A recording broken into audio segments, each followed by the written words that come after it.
Chapter 212. Just as he finished speaking, the young woman and the man who had been beaten earlier scrambled out and knelt down.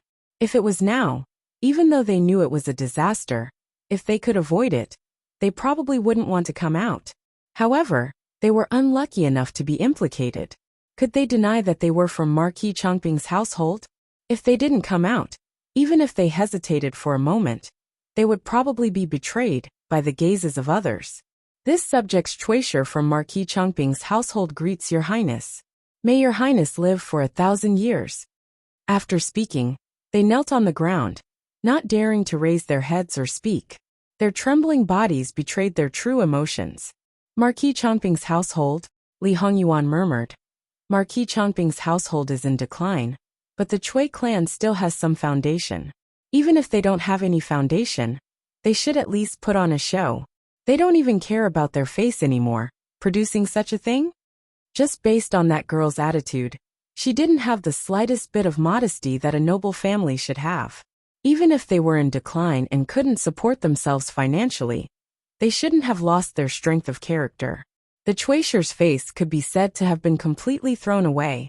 Li Hongyuan had never been polite with his words. He didn't know how to be tactful. He was used to slapping people's faces and poking at people's pain. However, with his status, even if he tore open their scars and poked them until they were drenched in blood, they could only endure it without daring to make a sound. Normal people, fine. Normal people wouldn't be able to raise him to such a level. The faces of the two kneeling people flushed red. But what could they do? That was all their own doing. Your Highness, this servant knows a thing or two about Marquis Chongping's household. At this moment Mama Gong suddenly spoke. If it was a normal servant, Li Hongyuan naturally wouldn't pay attention. However, normal servants wouldn't dare to speak at this time. Li Hongyuan glanced at Jingwan. Seeing that she seemed a little curious, he decided to forget it. Since his wife was curious, there was no harm in listening. He could also naturally take a look at her. Speak. Before Mama Gong had left the capital, in order to pave the way for Jingwan, she had naturally done her research on the various families in the capital. As for Marquis Chongping's estate, it was probably a coincidence that she had a very detailed understanding of it. Marquis Chongping's current marchioness is actually the second wife. It is said that she is bedridden all year round. Her concubine mother is in charge of the household, and the marchioness will only appear when necessary. Back then, Marquis Chongping's first wife died in childbirth, and he remarried his current wife. After being married to Marquis Chongping for more than 10 years, she was said to be a hen that couldn't lay eggs. Marquis Chongping took pity on her weak body, and couldn't bear to see her suffer the pain of bearing children, so she received quite a lot of praise. At this point, Nanny Gong revealed a mocking smile. But in reality, this Marquis Chongping's wife is just a decoration.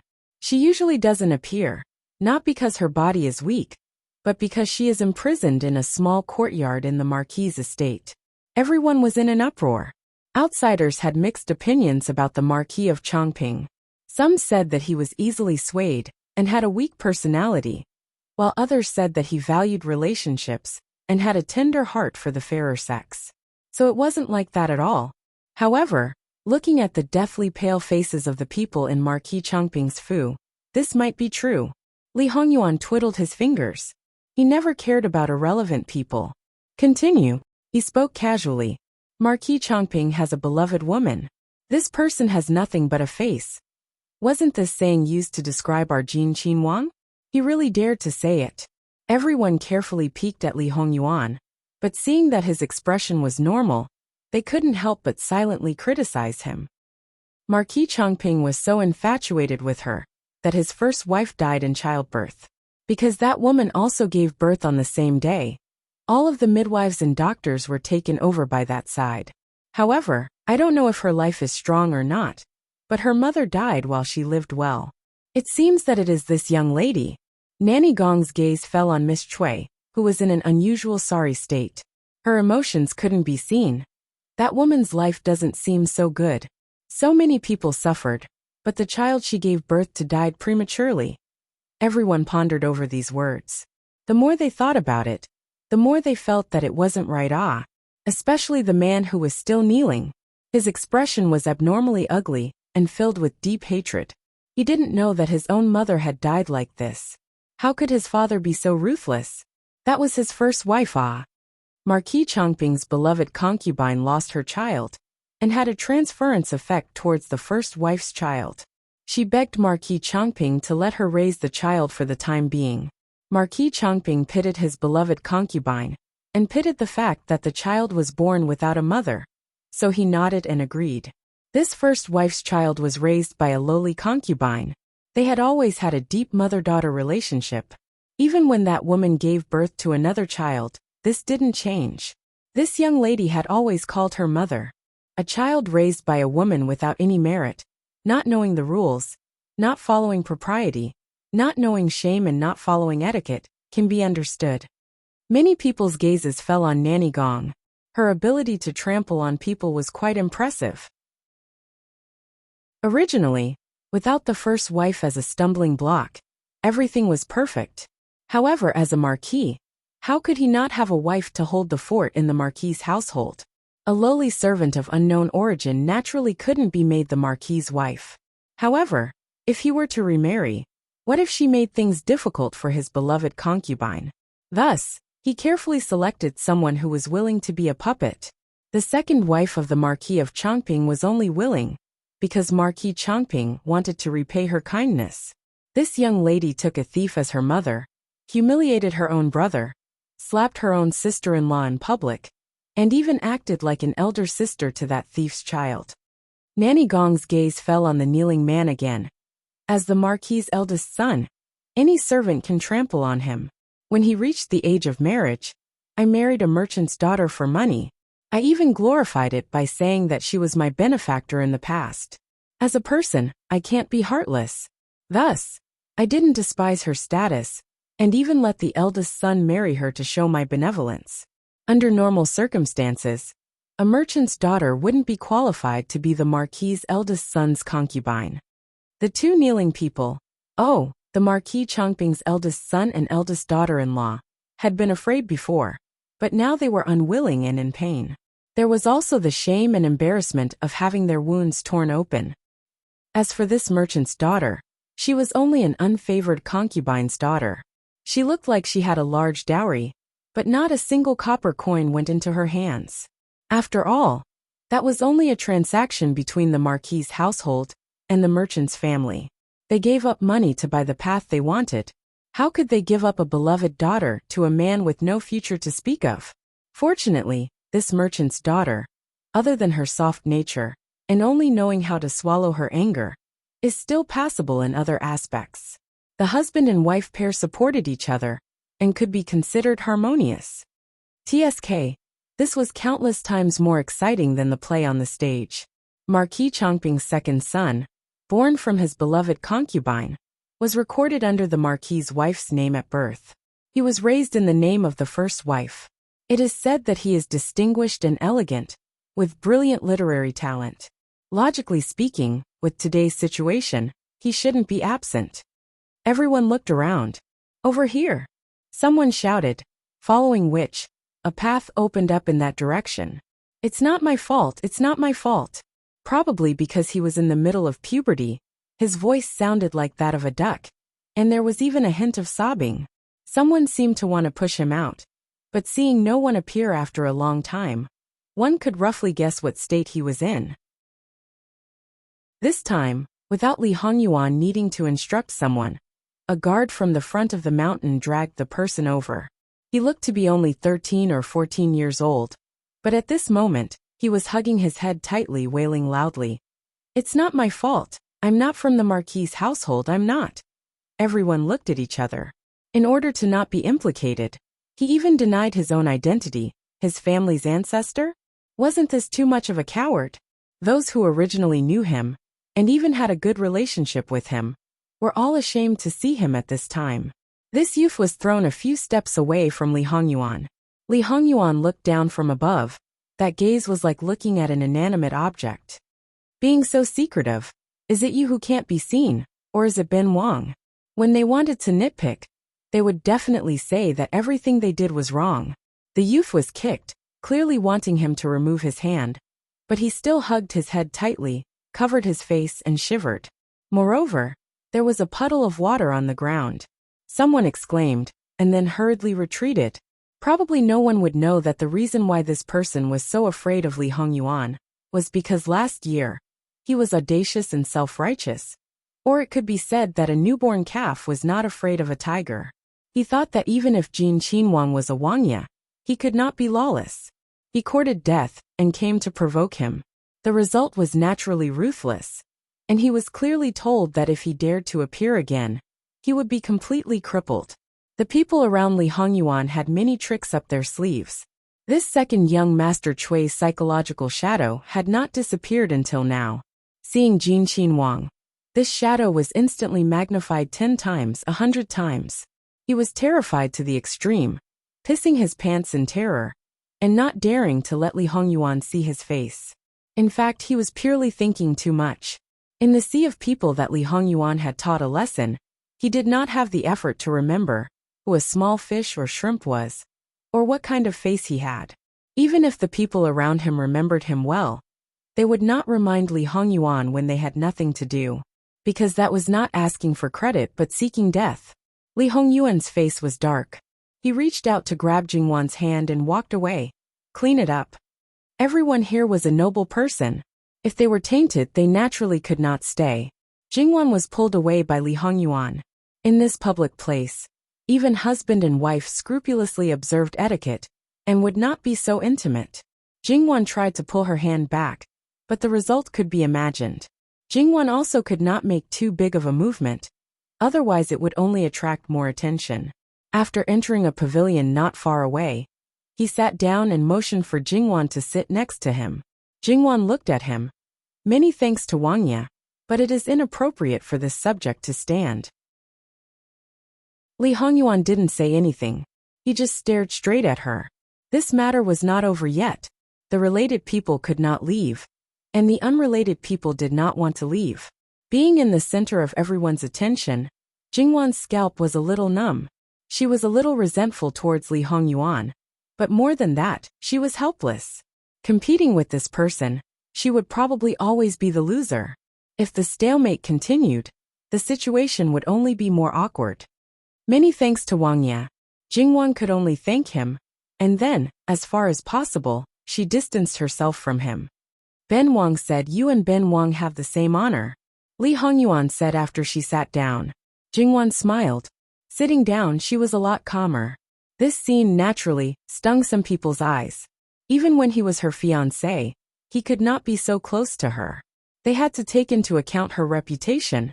They could not be close to Jingwan and not let her be criticized, but Jin Qinhuang could. For example, just now when they held hands, just like now. How many people saw it? But they all looked down and pretended not to see it. Jingwan was calm, and then she asked Sun Yijia to sit down next to her. Sun Yijia glanced at Li Hongyuan. Seeing that he did not express anything, for the sake of the child in her belly, she could not stand for long. She took it as his acquiescence, and also sat down without any politeness. Her impression of Li Hongyuan was a little better than before, but only because he was good to Jingwan. Towards him, she still did not have a good impression. Li Hongyuan looked at Gong Mama. "Is it over?" Replying to Wang Yi, Marquis Chongping's only legitimate son is his eldest son. To the outside world, the first child of his beloved concubine, who died at birth, was born of his first wife. Originally, he was living well, but was strangled to death by that woman. Then she let her daughter pretend to be the first wife's leftover child. Nonsense. I am the eldest daughter of the first wife of the Marquis of Chongping's estate, not some concubine's daughter. Don't slander me. Miss Chui hadn't dared to speak up before. No matter how much Mama Gong had told her about her parents, she had remained silent. But now that her identity was involved, she couldn't care less about being afraid, and hurriedly jumped out to deny it. However, looking at her flustered expression and her stern expression, everyone understood that what she said was most likely true. Moreover, this young lady definitely knew about her background. It was natural to be close to that thief mother, without any barrier. Child Chui, on the other hand, ignored his fear of Li Hongyuan, and looked at Mammy Gong in disbelief. Is what this mammy said true? Then, he repeatedly tolerated the so-called legitimate younger sister, thinking that she was still young and was instigated by that bitch. But in the end, his eyes were bloodshot with hatred, and he was so angry that he wanted to kill someone. You already have the answer in your heart. Why bother to ask? When his mother passed away, although he was only 5 or 6 years old, he already remembered that his mother was a gentle and quiet woman. However, his younger sister was unruly, willful, unintelligent, and opinionated. Everyone in his maternal family said that she was not like his mother at all. Because she looked more like her father, no one doubted her identity. Young Master Chui suddenly flew into a rage, punching and kicking the girl, who was still clamoring beside him. He was like an enraged beast, and his gaze was as if he wanted to eat her alive. It was not right for a man to beat a girl so violently. However, if all of this was true, then this Master Chui was too pitiful. His own father had killed his own mother, his own brother had been strangled to death, and his identity had been replaced by a concubine's daughter. His honor and glory had all been taken away by a fake son. Marquis Chongping had always said that his eldest son was unworthy, and that his second son was clever, and he had the intention of giving the title to his second son. In the past, he really believed that his father did not like him, because he had a hard fate. Even if it did not make sense, he would find excuses to deceive himself and others. But when everything was laid bare, everyone could feel the towering hatred. Because of this, no one dared to step forward. At first, Miss Chui still cursed and wanted to retaliate, wanting her father to punish him severely. But gradually, her body hurt more and more, and she felt like she was going to be beaten to death. Big brother, don't hit me, please don't hit me. Don't listen to the nonsense of outsiders. I am your younger sister. Didn't you say that you love me the most? Her last words were like the ignition of a barrel of explosives.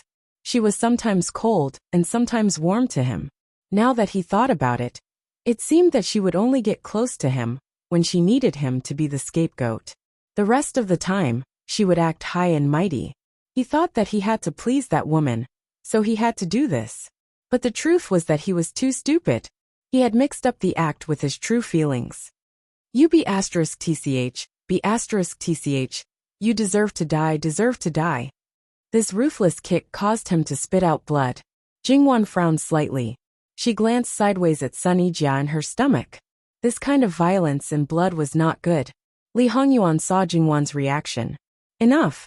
With these two simple words, someone immediately stepped forward to stop them. Master Chui continued like a madman, but he was after all a frail young master. How could he compare to the powerful guards? He was easily subdued. Marquis Chongping. Ben Wang does not need to fabricate charges for him. Not fixing the curtains, favoring the concubine and neglecting the wife. Using a concubine as the legitimate wife. These are enough for Marquis Chongping to be replaced with someone else. This could be said to be the final word. Even if these were just Mama Gong's side of the story, so what? Since Jin Qinhuang said it was true, then it must be true. If Marquis Chongping was a marquis with illustrious power, he would naturally not let it go. Even if he was convicted, he would need to investigate. Even Li Hongyuan would not easily say such a thing. However, he only had the title of marquis and a 6th-rank official position. Unfortunately, they were all empty titles.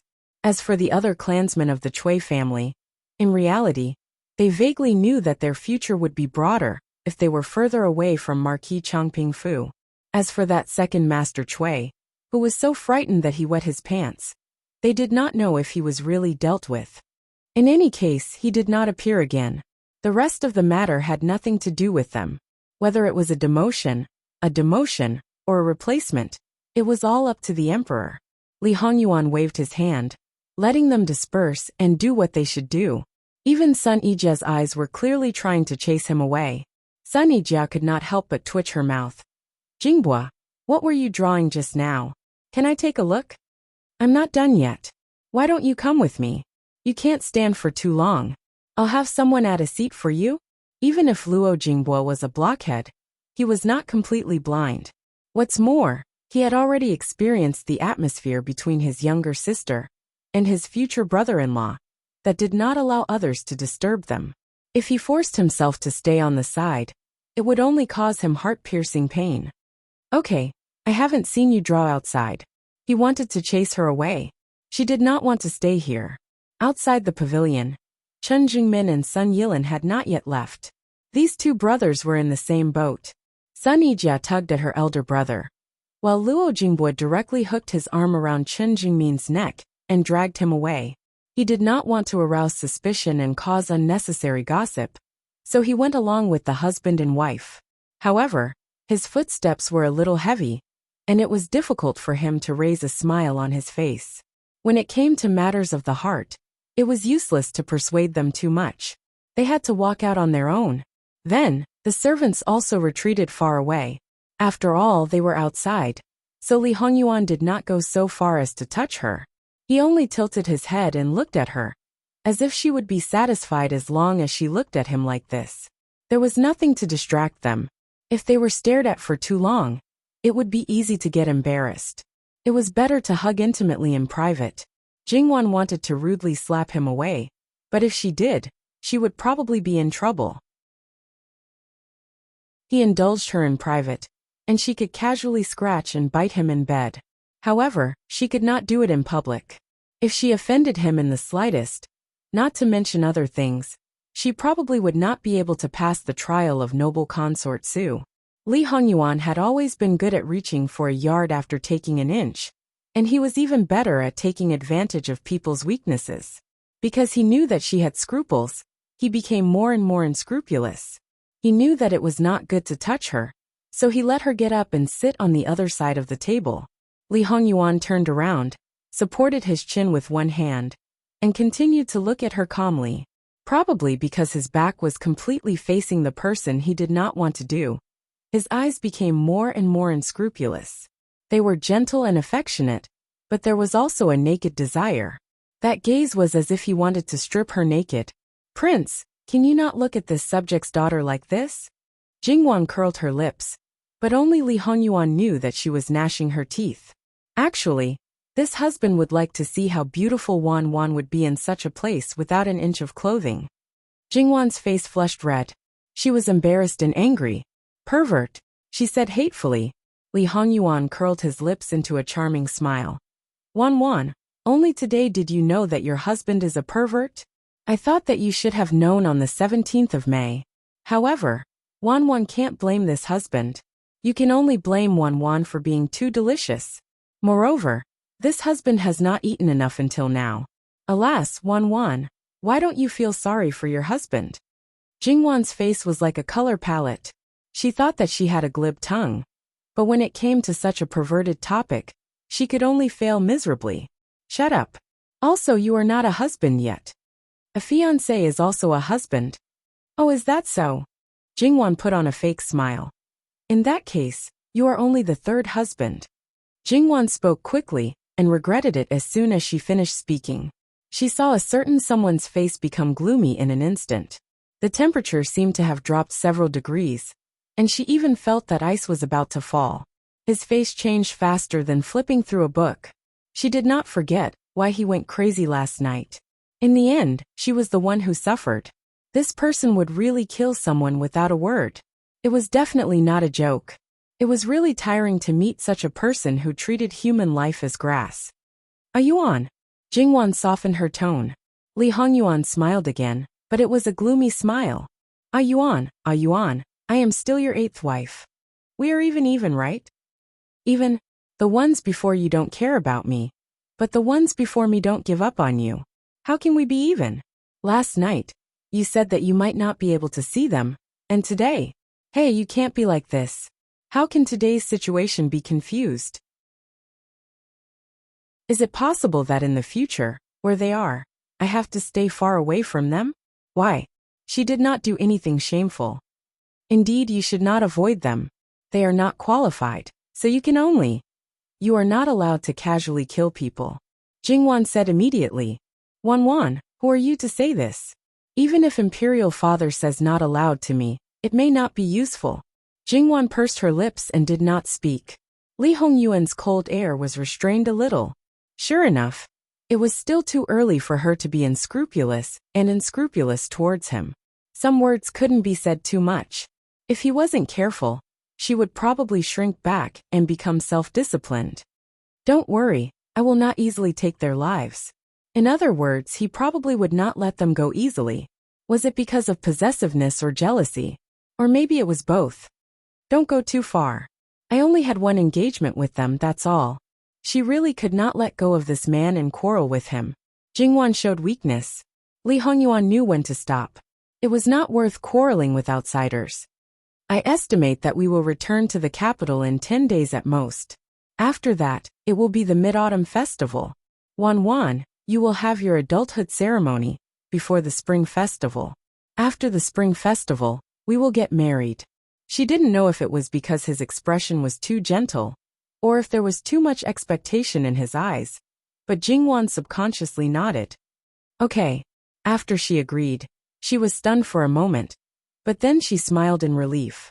There was no rule that said that she had to wait until the 15th to have her adulthood ceremony. Her birthday was in February, and it would be the 15th of February next year. It was not a virtual year. There was no problem for her to have her adulthood ceremony a few months before and after. Although the wedding date was not set, it should be in the spring of next year. The summer was too hot, and this man probably would not let her delay it until autumn. Seeing Jingwan agree, Li Hongyuan's negative emotions all disappeared, and he showed an incredibly gentle smile. https://www.bicken.com/11/11807/6653267. HTML. Please click here to report. Registration is not required. We will deal with it as soon as possible. After reporting, please wait patiently and refresh the page. Please remember the domain name of this book: www.bicken.com. Bicken.com Mobile Edition. Chapter 213. Such a group of people naturally attracted everyone's attention. With one look, it was clear who they were here for. When Li Hongyuan went out on a daily basis, he usually brought along his personal attendants and bodyguards. It was very rare for him to bring along his maidservants. Therefore, the number of people who had seen his maidservants could be counted on one's fingers. Now that such a group had appeared, their faces were beautiful, their figures were graceful. Every one of them was a great beauty. Just based on their faces, they were definitely above Jingwan. Moreover, their bearing, to be honest, wasn't bad. In terms of literary skills, they might even be better than Jingwan. While many men were pretending to be elegant, carrying the demeanor of a gentleman as they sized up, many women were also looking. However, after looking at them, their gazes fell on the pavilion, smiling with unclear intentions. So what if Jin Qinhuang respected his first wife? At most, it was like this. There were so many enchanting beauties by his side, of all shapes and sizes. But then again, he was a noble descendant. To be able to respect his first wife was already not bad. Moreover, he was different from others. He didn't care about his reputation. With Laozi's support, even if he favored his concubines and destroyed his wife, no one would care. The higher the husband's status, the more dignified and virtuous the first wife had to be. She couldn't be enchanting, couldn't have her own personality, and couldn't take the initiative to seduce her husband. Otherwise, she wouldn't have the demeanor of a first wife, and would lose face for her man. However, when she endured and did all these, she would most likely be disliked by her man for being dull, inflexible, and emotionless. Things were so laughable. How many women didn't go through this? Don't blame anyone. Even the bit of envy and jealousy towards Sun Yijia had faded by a lot. Sure enough, she couldn't compare with those who were better than herself. Only when she thought of those who weren't as good as herself could her heart be balanced. Si Go and Fu, the 4 personal maidservants, followed by the ordinary palace-attired maidservants, stood far away outside the pavilion, their voices slightly raised. Greetings to master. Li Hongyuan's back was facing them, but Jingwan could clearly see them with her head tilted. In this pavilion, the one who could be addressed as Master Zhu, could it be her? He smiled and raised his chin at Li Hongyuan. His meaning was obvious. Li Hongyuan didn't move at all, as if he didn't know that there was a group of people outside. Most of the time, he really couldn't figure out what this person was thinking. Since he did not respond, the maidservants continued to maintain their greetings. After all, they were still carrying something in their hands. However, looking at these beauties, especially the 4 leaders, their movements were quite consistent, and their expressions were unusually calm. They were definitely well trained. Jingwan even felt that they might have practiced martial arts.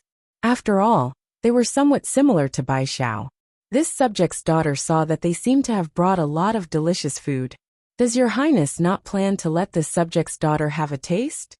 Having something to do, even if it was just eating and drinking, was better than just sitting there doing nothing. Although sitting like this was not particularly uncomfortable, this bastard's words were too perverted. If she did not distract herself a little, she really did not know when she would lose control, and lose her self-control, and directly go against her superior, and beat him up. There were a lot of marks on her body, but there were also a lot of wounds on his body. When Li Hongyuan heard this, he raised his hand. The beauties obediently got up and walked gracefully into the pavilion. Once again they paid their respects, but this time, the person they paid their respects to was the 3rd young miss of the Luo family. Jingwan slightly raised her eyebrows and calmly accepted it. These beauties' movements were nimble. A chessboard was placed on the table between the 2 of them. The white pieces were on the right side of Jingwan, while the black pieces were on the right side of Li Hongyuan. On both sides, there were juicy fruits that looked exceptionally delicious. There was also tea. Jingwan guessed that the tea should be just right for her to drink.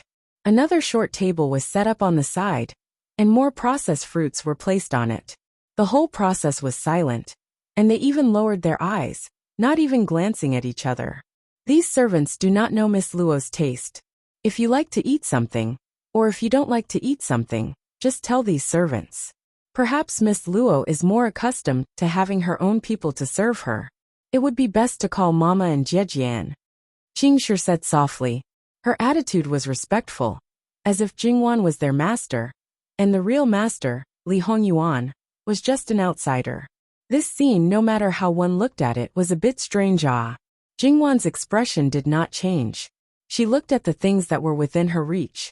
Not to mention the fruits, there were many varieties, and each one was only about 2 or 3 mouthfuls. Moreover, she was not very picky. The key point was that those snacks were only the size of a fingertip. Those were all things that she liked. They did not know her taste. Hee. They are all not bad. I've troubled you. Miss Luo is too much for these servants. These are all things that these servants should do. Even if they should do it, it would be after she married into Jin Qinwang Fu. However, Jingwan did not say much. Li Hongyuan did not let them go out, so Jingwan naturally acquiesced to them staying. Does Wang Ye want to play a game of chess with this subject's daughter? However, this subject's level is very limited, probably only at the level of knowing. The emotions in Li Hongyuan's eyes were much lighter than when the 2 were together. It doesn't matter, it's just to pass the time. Even if you don't know, Ben Wang can teach you. Wan has always been intelligent. She will not be stumped by insignificant black and white pieces. Jingwan paused. Wang Ye, this subject's daughter, always feels that, no matter how intelligent a person is, there should be a place where they are weak. And no matter how intelligent a person is, they may have an extremely high talent in a certain aspect. Li Hongyuan hooked his lips into a smile. Then what exactly does Wan want to express to Ben Wang? TSK, he actually didn't directly say, Wan, you're referring to your chess skills being crippled. It turned out that Jin Qinwang also had times of benevolence. This subject's daughter has not studied chess, and does not know how high her talent is. If she is too stupid, Wang Ye should not dislike her too much. Whether it's good or bad, it's just a plaything. If Wan likes it, then play a bit more. If you don't like it, then just put it aside. Everything was based on her preferences. Your bottomless indulgence, it's really not a problem. The game had already begun. When the number of pieces on the chessboard gradually increased, Li Hongyuan slowly explained to her. He was very meticulous and very patient. Every time he could place the pieces on those positions, he would accompany her to try it out step by step. Sometimes he would even go back a few steps and teach her another path. Jingwan learned seriously, and for the first time, she felt that playing chess was so interesting. As time went by, many people came and went. Later, one after another, there were princes who had not yet been crowned as kings, as well as adult princes, and their Wangfei who had finished their work. The age of these people was increasing. However, there wasn't a single person who didn't have eyes and came to the pavilion, including Prince Rui. Compared to coming to Li Hongyuan's place to be abused, it was naturally more important to get closer to those young talents. Therefore, even though they were not far apart, it was like two different worlds. Prince Rui looked at the pavilion. She actually wanted to invite Jingwan, but again and again, she couldn't get a chance to be alone with her. In fact, there were advantages to having more people, but Jingwan also didn't give her a chance to express her goodwill. Every time, she was always avoided by Jingwan. Then, not only her, even Prince Rui also found out that Li Hongyuan didn't want them to get close to Jingwan. Prince Rui was a bit unwilling to give up, but when he saw Li Hongyuan's face getting colder and colder, he could only give up. When it was almost time, they dispersed in twos and threes. The two people who didn't fit and also ended their chess game. Jingwan unknowingly ate a lot of food, but she didn't feel hungry at all. Then, she clapped her hands and left, leaving the mess to Li Hongyuan to clean up. Jingwan and Sun Yijia got on the same carriage. Seeing that she didn't seem very happy, "Sister-in-law, what's wrong?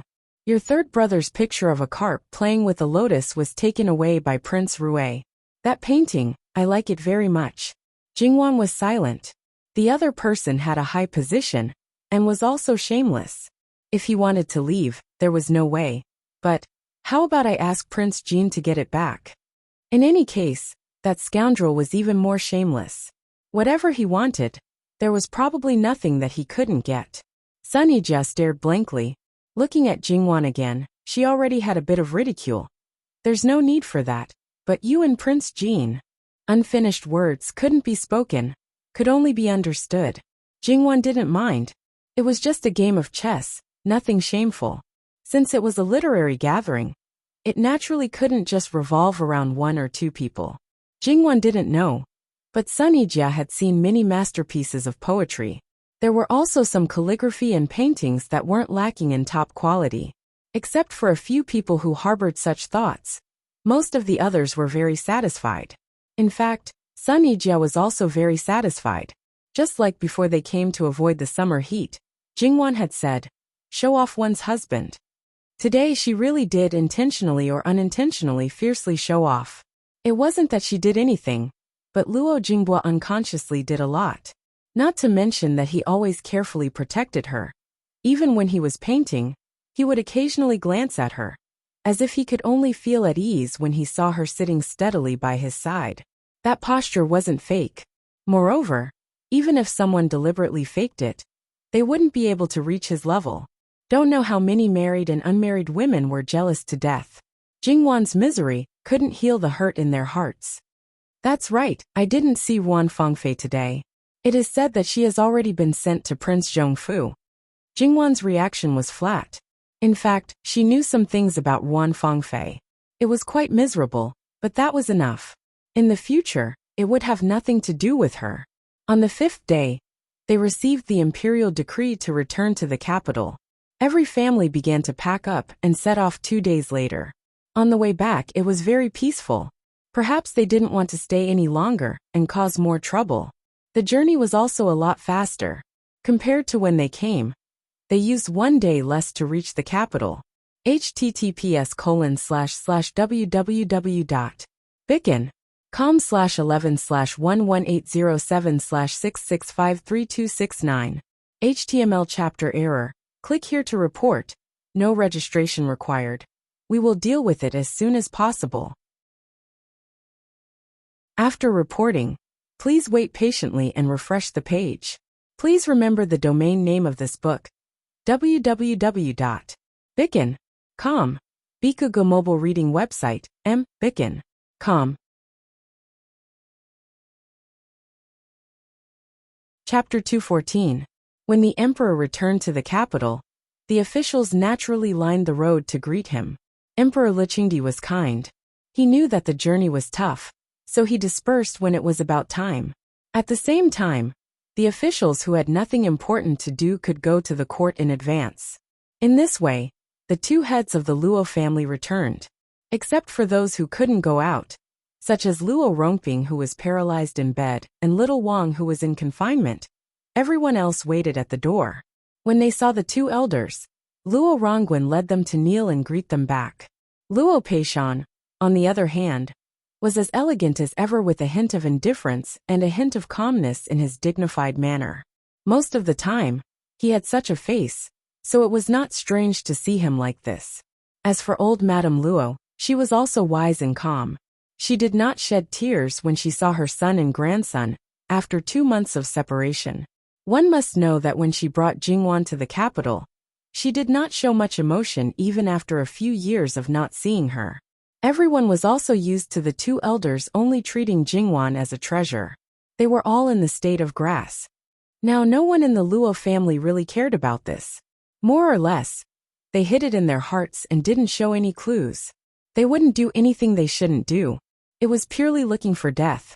In addition, they weren't mistreated by the Luo family. It was unnecessary and not worth it. The 3 girls who were married were the best witnesses. Needless to say, the eldest girl had a stable position in her husband's family and was flattered more and more. Jingwan didn't shortchange her of the benefits that the women of the Luo family should have. Naturally, she also knew a lot of things from her mother. How could she have evil thoughts? As for the second girl, although she was a concubine's daughter, she was also considered to have married into a lower family.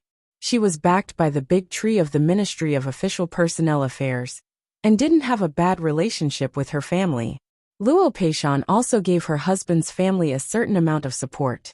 Even if she didn't have children for a few years, her back was straight and upright. As for the fourth girl, she was a troublemaker all day long. Many people didn't like her. Now she was a despised concubine. Even if she was in the prince's mansion, no one in the Luo family knew that she was pregnant. Even if they knew, no one cared. Her own mother even abandoned her. She fell to this point. The biggest factor was her own status. The worst relationship with Jingwan was one disaster after another. After entering the gate, Luo Peishan waved his hand to disperse everyone and let them do what they should do. Jingwan was a little dispirited now. She pushed her sister-in-law, who was more energetic than her, out to deal with her mother. Anyway, the child in her belly was Madame Zhang's grandchild. When they left, Madame Zhang didn't know. Later, she found out from the letter, and probably had been longing for it for a long time. Now she could see the truth and be happy. Begonia House was a place that she was already familiar with. Even if she came back with Jingwan, her personal maids went back first. With the help of the little maids, everything was prepared. After bathing and changing clothes, Jingwan ate a little something to fill her stomach. Then she went to sleep comfortably.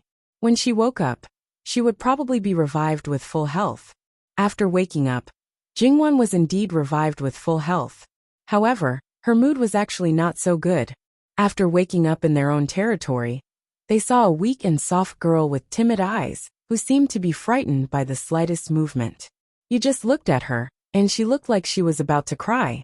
There was probably no creature in the world more annoying than this. Cousin, she looked at you with watery eyes. Which family did this strange relative come out of? Jingwan sat down and looked at the maid beside her. What's going on? Miss, this cousin is the child of your aunt's family. They just came to the capital and haven't settled down yet. For the time being, they are guests in the Fu. Qing Zhu replied. When Jingwan was resting, the maids naturally had to find out what had happened during her absence. Jingwan had only seen the so-called aunt once when she was young. However, it left a deep impression on her because Jingwan lowered her head and took a sip of tea. She hadn't seen this cousin even once. She didn't know that she was a real little white flower with a black heart. I should be the one to see aunt and cousin. No. The little white flower's face was red, and she looked like she was about to cry. I'm a little tired now. I'll go see aunt later. Cousin, you can go back first. Jingwan directly asked her to leave. The little white flower was even more anxious. Cousin. She saw the coldness on Jingwan's face and knew what was good for her. Then I'll go back first. When she turned around, the golden beads slid down her palm-sized face. Jingwan's face was cold. People like her only had 2 words left in her heart. Damn it. If she walked out looking like this, people would most likely think that she was severely bullied by Jingwan. If she wasn't black-hearted, then she was naturally black-hearted. It would be strange if people liked this kind of person. And people who liked this kind of person must have holes in their brains. Every hole was filled with water. Jingwan wasn't the only one who was black-hearted. Everyone around her was black-hearted. Wasn't that clearly tarnishing the girl's reputation? This was intolerable. Jingwan waved her hand. This kind of person will only cry harder if you do anything to her. Don't worry about it. Those who were fooled by this kind of person were pure idiots. There was no need to argue with an idiot. Who came to Aunt's house? Just this girl, your aunt, uncle, and their child. Oh right. There's also your aunt's younger sister-in-law. That person's age is similar to this girl. Qingzhu said. Similar to her niece's age. Then she must have had a daughter at an old age. She just didn't know if she was born from a second wife like Wan Fangfei, or an old clam giving birth to a pearl. It was unlikely that she was a concubine's daughter. Her uncle was the eldest son. No matter how much his father doted on a concubine's younger sister, there was no reason for him to keep her by his side. Jingwan saw Qingzhu's strange expression. Why? Is there something wrong? Miss, your aunt's younger sister-in-law is short-sighted. I heard that she has only been in the Luo family for a few days, but she has already taken away a lot of things from Madam. Moreover, as soon as we entered the courtyard, she went to third young master's courtyard. Jingwan sneered. In the Luo family, who else could it be but her sister-in-law? She had already inquired about it. However, if it was her sister-in-law who could take things away from her mother so easily, it wouldn't be so easy for her sister-in-law. Oh right, there's one more thing. Hong Lian has also become a bed warmer. Hearing this, Jingwan's face turned stern, and she directly smashed the cup. This was the first time that Jingwan had smashed something since she was born. It could be seen that she was really angry. Hong Lian was one of the handmaidens that Duchess Ding had prepared for her third brother. Together with Lu Yi, she had asked her to be a servant girl to burn the fire and clean the courtyard. Now, after only 2 months, she had actually climbed into her father's bed. She was indeed too benevolent. Help me dress up. Jingwan changed her clothes and dressed up meticulously. That's right, she was preparing to step on someone. When she went to Luo Mei residence, Jingwan was still outside the door. The servant girl guarding the door was about to go in and report, but she stopped her. Younger sister, I'm not criticizing you, but our family's servant girl Lian was born delicate and weak. How could my niece have the heart to bully her? In terms of seniority, Lian is her older cousin. Moreover, in the future, they will be living under the same roof. She's like this, like this. She had been wiping her tears as she spoke, but now she was sobbing uncontrollably. Mother, younger cousin didn't. A certain girl called Lianer also sobbed weakly. Jingwan didn't feel anything about this scene, but the words living under the same roof spun on the tip of her tongue. Older sister, Lianer grew up in the palm of my hand. In my eyes, she's just like my own daughter. How can she be Jingwa's concubine? Madame Zhang said weakly with a troubled expression. Our Lianer brings fortune to her husband and family. She can marry into any family. Older sister, don't you want to keep the goodies within the family? I also know that you treat her as your own daughter, so you're assured to marry her to Jingbua. Speaking of which, Jingbua is just a virgin now. Lianer has indeed suffered. Since younger sister also thinks so, why don't you promote Lianer to a second wife? Although her status is a little lower, younger sister and Jingbua definitely won't be lacking in anything. Madame Zhang was speechless. She looked at her daughter-in-law who was sitting quietly, and felt very sorry for her. However, she really wasn't good at facing this kind of situation. Didn't she already send someone to call Jingbua? Why wasn't he here yet? Younger sister, why are you standing at the door and not going in? Jingwan turned around. Her father and brother were together. Her gaze swept over them indifferently. Father, third brother, I was just about to go in. It's good that you're here. Everything could be resolved at the same time. Luo Rongyan felt that his daughter's gaze was a little frightening. However, when he thought about how he had slept with her maidservant in her courtyard, his old face turned slightly red. He clearly knew that she hated concubines the most, but this time, he actually touched her head. It seemed that any reaction from her was not surprising. He subconsciously revealed a fawning smile. His appearance was not bad. He had a clear temperament, and the lethality of his smile was not small. Unfortunately, Jingwan was indifferent. Now she even had a bad impression of her father. She even stepped into the room ahead of them. She clearly saw her mother breathe a sigh of relief. The pair of mother and daughter with red eyes had a bit of shyness on their faces. There was also a girl sitting at the side peacefully stroking her belly. When she saw Jingwan come in, she raised her head and chuckled. There was also a girl whose eyes were restless and itching to stick to her body. Jingwan just stood there. She didn't even greet them. Her gaze fell on a maidservant with a woman's hair in a bun. Her eyes were like small hooks, but at this moment, there was a bit of fear in them. Servants, drag this lowly maidservant out and beat her 50 times. If she dies, it will naturally be over. If she doesn't die, she will be sold as a guilty slave. It was the first time Jingwan gave such a command that could take someone's life. https://www.bicken.com/11/11807/6653271. HTML. Please click here to report. Registration is not required. We will deal with it as soon as possible. After reporting, please wait patiently and refresh the page. Please remember the domain name of this book: www.bicken.com. Bicken.com Mobile Edition Reading Website, mbicken.com. Chapter 215. But it was a pity that Jingwan's words were still very effective, even in Falling Plum House. Seeing the determination in Jingwan's eyes that left no room for negotiation, Hong Lian also knew that begging her was useless.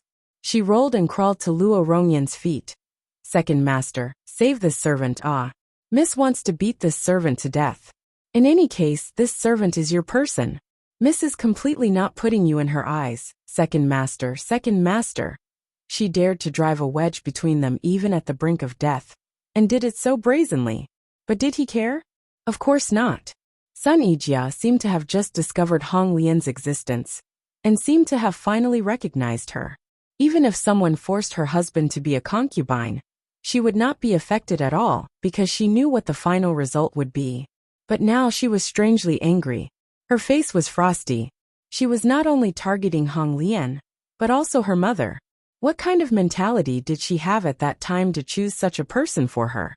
Even under normal circumstances, as long as it was for her daughter's good, she would never choose such a person, right? Sun Yijia took a breath and calmed down her emotions. That person, she should not think about it. Compared to her fifth brother, she was already much luckier. Not only because she married the person she liked, and the entire in-laws treated her very well, and would continue to be good. Because she was a married daughter, she could not see her and not face her. No one would say that she was unfilial, but her fifth brother could not. Sun Yijia lowered her eyes again. The contracts of the two servant girls were given to Wan Mimi, and let Wan Mimi handle it. A girl dealing with her father's bed warmer, if word got out, her reputation would be greatly affected. Moreover, there were outsiders present. But so what? For an unmarried girl, the most important thing was to have a good husband's family. Wan Mimi did not have this concern. Jin Qinwang, that person, would support Wan Mimi to the end. Sun Yijia had this intuition. Luo Rongyan was now very embarrassed. With his upbringing, he could not kick away the woman hugging his leg. Wan. Jingwan revealed a cold smile. Why? Does father feel sorry for her and want to protect her? Luo Rongyan looked at Jingwan in silence. His relationship with his daughter was getting worse and worse. That feeling was really, even though he knew where the problem was, he still wanted to work hard to change it. He was now working hard at the Ministry of Revenue. He had not been to his concubine's room, but an accident like Red Lotus appeared out of nowhere.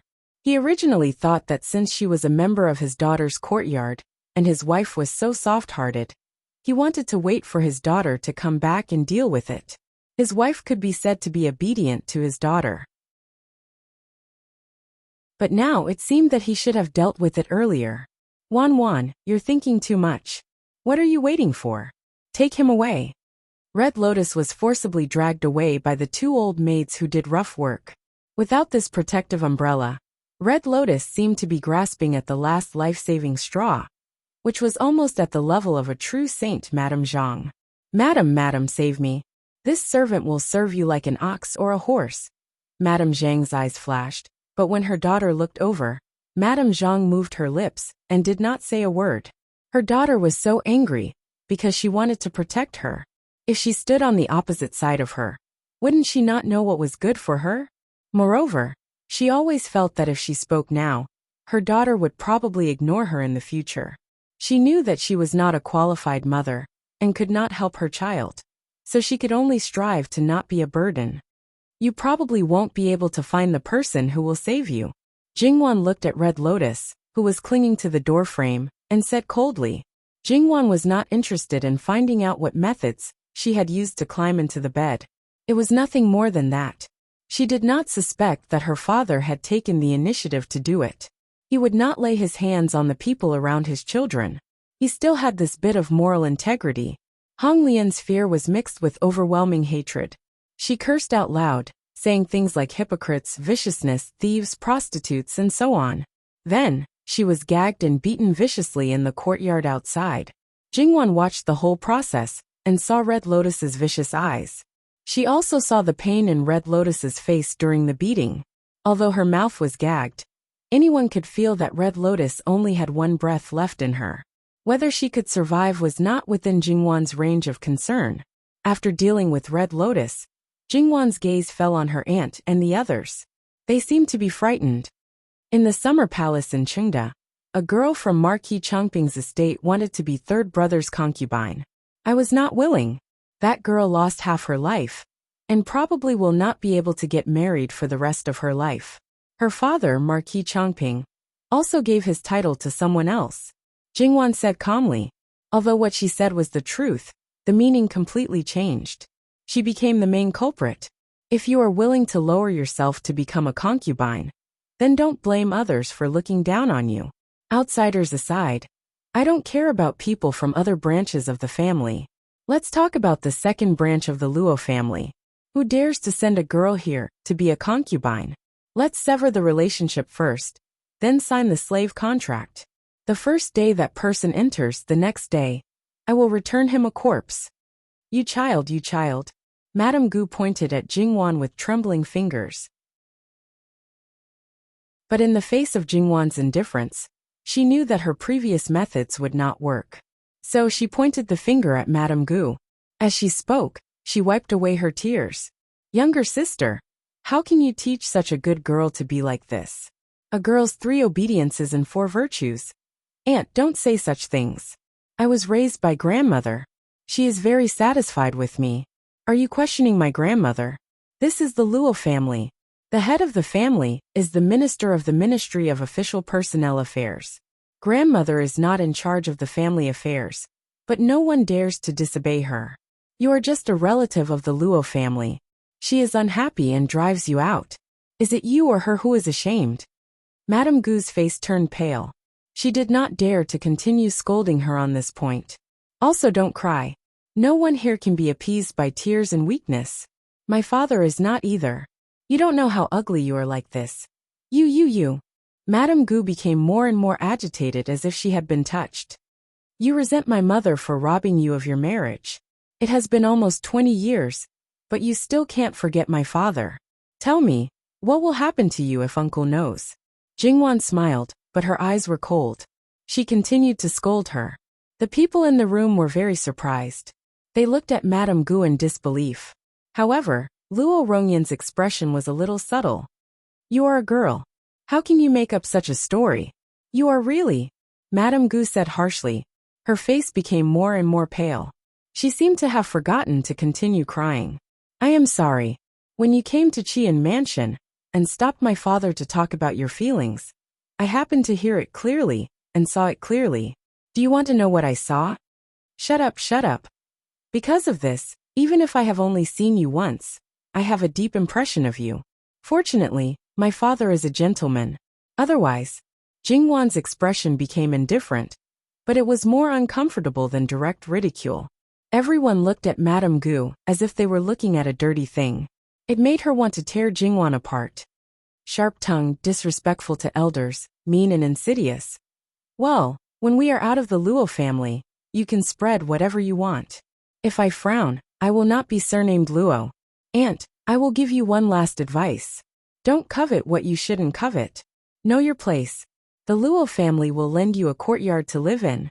Otherwise, get out of here as soon as possible. Jingwan crudely peeled off the skin on her face and left her some leeway. As a result, some people were like cockroaches jumping around and disgusting. When faced with such a weirdo, it was best to make her not dare to do anything. Madame Gu looked like she was about to faint. Her eyes flickered as she glanced at Luo Rongyan. It seemed that she still hoped that he would speak up for her and teach this bastard who humiliated her a lesson. Unfortunately, Luo Rongyan's attention was on Jingwan at this moment. In fact, he was not the least bit proud of being remembered by his aunt. Instead, he felt disgusted. If he could avoid it, he would avoid it as much as possible. However, there was someone who was not sensible and went to the falling plum house all day long. She was picky.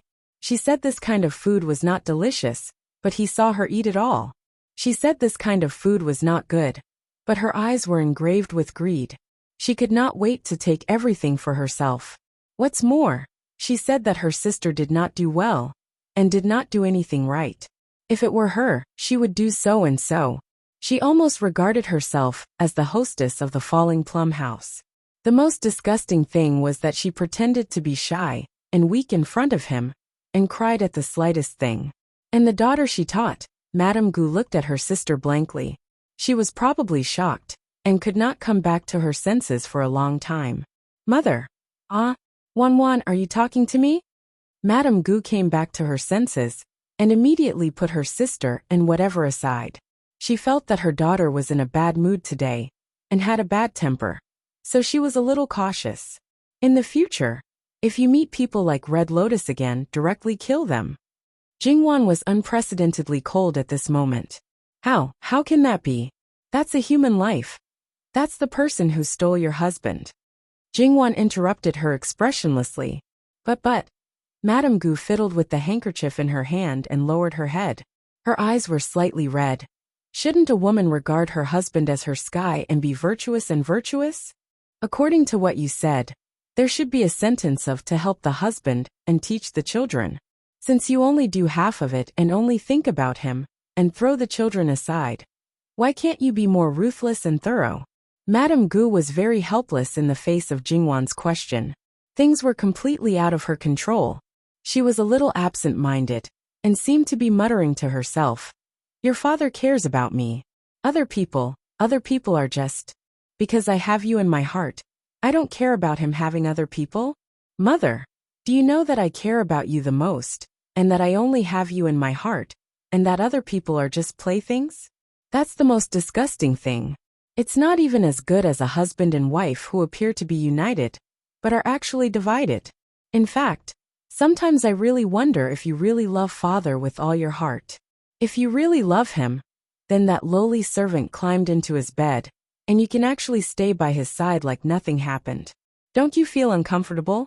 He is surrounded by beautiful concubines, and you can be virtuous and magnanimous to take care of them? If you don't care, then you won't be jealous and be virtuous. Sometimes, Jingwan really felt that her mother was a weirdo among weirdos. She really wanted to pry open her head and see what she was thinking. Sometimes it really made people's worldview shatter. Madame Gu looked at Jingwan in a daze. She didn't know why her daughter was so angry today. Wan, it's wrong for you to think like that. It's wrong, especially when your future husband is a Qinwang. Enough, don't use your methods to lecture me. You haven't taught me anything since I was young, so please continue to maintain it now. Since you are willing to be like this, Why should I meddle in other people's business? Jingwan sneered. If you feel that I'm wrong, then you firmly believe that you are right. Then continue to be. Bitch. In the end, she didn't say the last word. In the past, she felt that her mother's personality was weak, and that she was a saint. She also thought that her mother's attitude towards the concubines was just that she had been brainwashed by the current dogma. These were all left to her. She wasn't a real child, and didn't need her mother's care.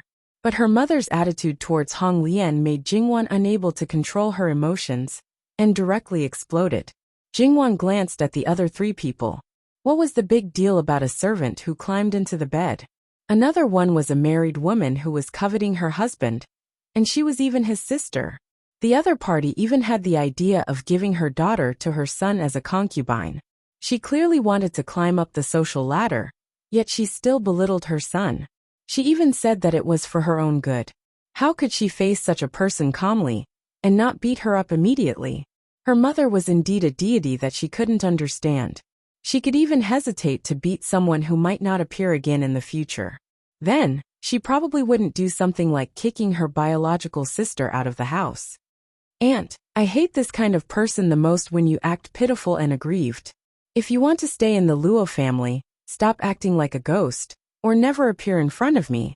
Other things aside, if I want to kick you out, it's just a matter of a word. Jingwan didn't want to stay here any longer. She took one last look at Madame Zhang and then looked away. If you want to live like this, that's your own business. Don't harm my brother and sister-in-law.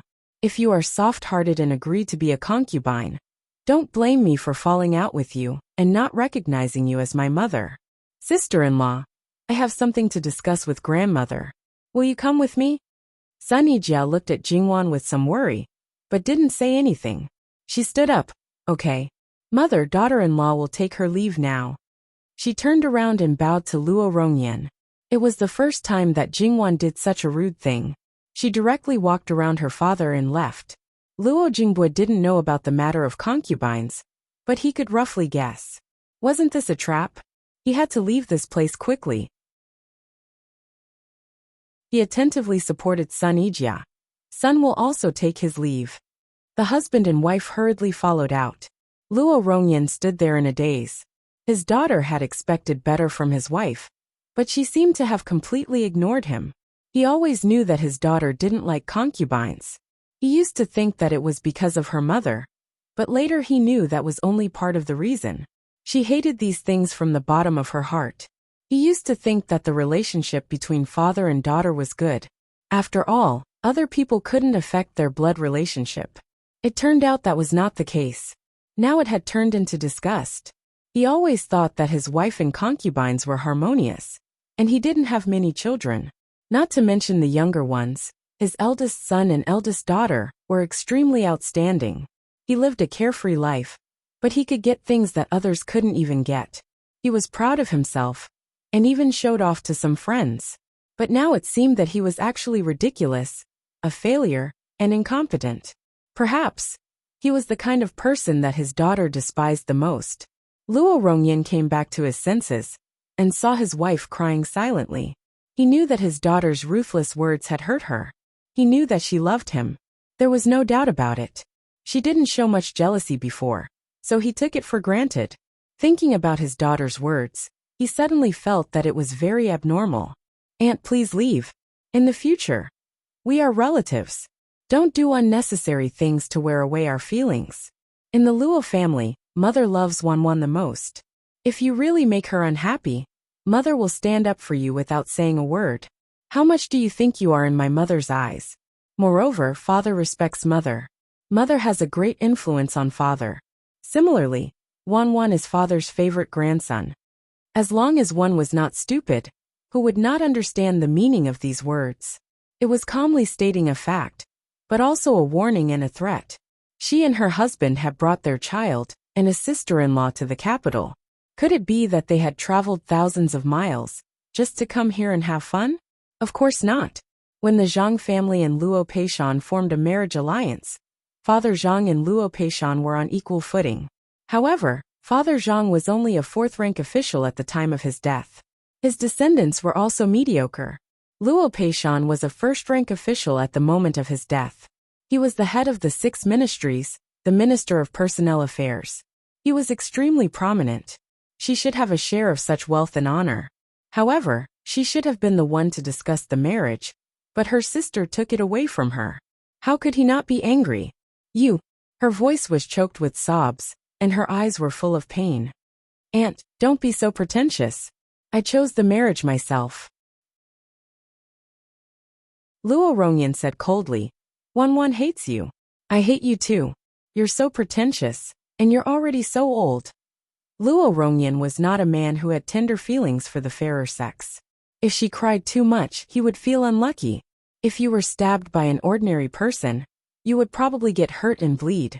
However, if you were stabbed by someone you cared about or even adored, it would be a direct attack to your heart. It would be so painful that you would wish you were dead. Sun Yijia held Jingwan's arm and walked quietly in front. Luo Jingbo followed behind.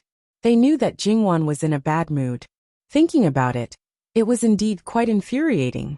When they were about to reach the main courtyard, Sun Yijia finally patted her hand and said, Sister Wan, don't worry. Mother still has me. Moreover, I'm only a daughter-in-law. Although I have my concerns, some things are easier to handle. Jingwan smiled. Thank you, sister-in-law. She was her mother after all. She had stayed in her mother's womb before, and knew the pain she went through during childbirth. Speaking of which, they only had different values in life. There was no other conflict. Although her mother was not a qualified mother, she still loved her child. She should not force her own thoughts on others. She did not listen to her mother's words. Naturally, her mother did not need to accept her thoughts. Everyone had their own way of living. Along the way, Jingwan had thought about it very clearly. If she could not bear it, the best way was to stay away. Out of sight, out of mind. In the future it would probably be like this. When Jingwan and the others arrived at the main courtyard, Madame Luo had also taken a nap and had just woken up. Why are you here now? Then, she realized that something was wrong with Jingwan. Others might not be able to tell, but she knew Jingwan too well. What's the matter? Sun Yijia, on the other hand, did not hesitate to complain. Madame Luo had already completely ignored her daughter-in-law. Why do you care about her? Just do what your daughter should do. As for the rest, whether it's pain or happiness, it's her own business. As the saying goes, people with different principles cannot make plans together. Grandmother, I'm fine. This is the last time. Jingwan smiled and said, By the way, grandmother, I'm going to have my coming-of-age ceremony after the Mid-Autumn Festival. There are many related matters that I'll have to trouble grandmother with. You're going to have your coming-of-age ceremony after the Mid-Autumn Festival? Madame Luo looked at Jingwan. I thought you would have to wait until next spring. But it doesn't matter if it's a little earlier. This is a big day. Grandmother will make it grand for you. Jingwan felt as if she had been seen through by her grandmother, and her face turned slightly red. Thank you, grandmother. As long as grandmother is alive, there's nothing else to think about other than you. Jingwan's eyes were slightly red, but she smiled and said, Grandmother, if grandfather heard this, wouldn't he be jealous? Let him be. Madame Luo waved her hand nonchalantly, as if in her eyes, that old man was really worthless. The three of them spent time at Madame Luo's place until it was time for dinner. The Gu family, who were staying as guests in the Luo family, also formally kowtowed to the two elders with the highest status. Among the younger generation of the Gu family, besides Gu Lian, there was also a girl and 3 boys. Jingwan was not interested in whether they were legitimate or not. It had nothing to do with her. As long as they didn't provoke her, they would naturally live in peace. She had made it so obvious that she believed that no one would be stupid enough to annoy her. She just didn't know if this uncle already knew what she said. At that time, he had a younger sister by his side. As a younger sister, if she knew that her sister-in-law was thinking about another man, she would definitely be very angry. At that time, this girl didn't have any reaction. She was such a shallow person. Therefore, if she didn't tell her biological brother, it was more likely that he would use this as leverage to blackmail her sister-in-law for more benefits. Of course, it didn't rule out the possibility that she would tell the truth.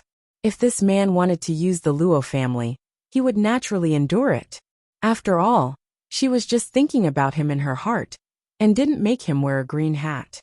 The two elders gave them greeting gifts respectively. However, Madame Luo was quite cold to Mrs. Gu and Mrs. Zhang. Mrs. Gu and Mrs. Zhang's expression was a little stiff. Now they really didn't dare to go to Jingwan's side. If they were really kicked out, they wouldn't be able to establish a foothold in the capital. It hadn't been long since they came to the capital. It was so prosperous and extravagant. How could she bear to leave? Dinner was in the main courtyard. The women's table was separated. After dinner, they were not in a hurry to leave. They moved to the side hall, and the servants prepared tea. Madame Luo first asked about little Mrs. Wang and the child. When Mrs. Wang asked if she wanted to take the child over for her to see, Madame Luo said that she would go to see the child tomorrow. The child was still young. It would be easy to scare the child if she carried him here and there. Then she casually asked about other things in the family. Mrs. Wang had been in charge of the household for many years. Naturally, there wouldn't be any mistakes in these aspects. But Mrs. Luo didn't ask much, so Mrs. Wang roughly told her everything. All the things for the Mid-Autumn Festival were ready. Madame Luo nodded and said, Wan's adulthood ceremony will be held after the Mid-Autumn Festival. My eldest daughter-in-law, please take care of it. Mrs. Wang readily agreed, and said that she would do it well. She said with a smile, at that time, the guest of honor will definitely be Great Elder Princess. https://www.bicken.com/11/11807/6653274. HTML Please click here to report. Registration is not required. We will deal with it as soon as possible. After reporting, please wait patiently and refresh the page. Please remember the domain name of this book, www.bicken.com. Bicken.com Mobile Edition website, Bicken.com.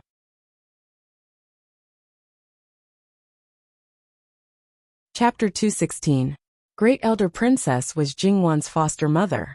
Her status was very noble, and she was talented. Naturally, she was the best candidate for Jingwan's hairpin ceremony. If someone else was chosen instead of her, Great Elder Princess would probably be unhappy. So there was no need to worry that she would disagree. Madame Luo nodded in agreement and looked sideways at Jingwan, who was sitting beside her. Remember to pay respects to Great Elder Princess. Jingwan nodded with a smile and said, I'll pay respects to my foster mother when the date is chosen. Although she would officially send her resignation 3 days before the hairpin ceremony, it was necessary to inform her in advance. The secretary and the counselor can make the decision by Wan. Jingwan was very clear about the agenda of the hairpin ceremony. She had seen a lot of it when she was in Qian Mansion, and also participated in it as a counselor. Grandma, will the secretary choose 1 or 3 people? Madame Luo laughed and said, How can Wan ask such a silly question? Jingwan silently closed her mouth. She was indeed silly. If one's status was not high enough, it would be pretentious. But if one's status was high enough, it was natural for him to do it. If he didn't do it, others would think that he was unworthy and looked down upon. Jingwan was now in the state of frugality. However, it was quite difficult to choose. It was not that there were few people. On the contrary, among the many noble ladies in the capital city, Jingwan was definitely the first one. Many people would rush to attend her hairpin ceremony as the main person. After all, there would be many important guests present. It would be of great benefit if they could show their faces and be known by more nobles. The princesses of Qi Yuan were still worried about marriage. Their husbands were basically invisible. If they were favored, they would be fine. If they were not, they would probably disappear in a corner after marriage. However, it would be different if they had a good friend with a powerful background. Even if they were married, they could show their existence from time to time.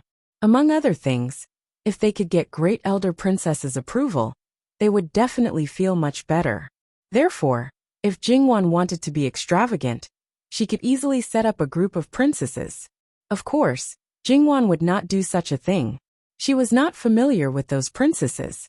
Praises were usually sisters or good friends, and were usually unmarried.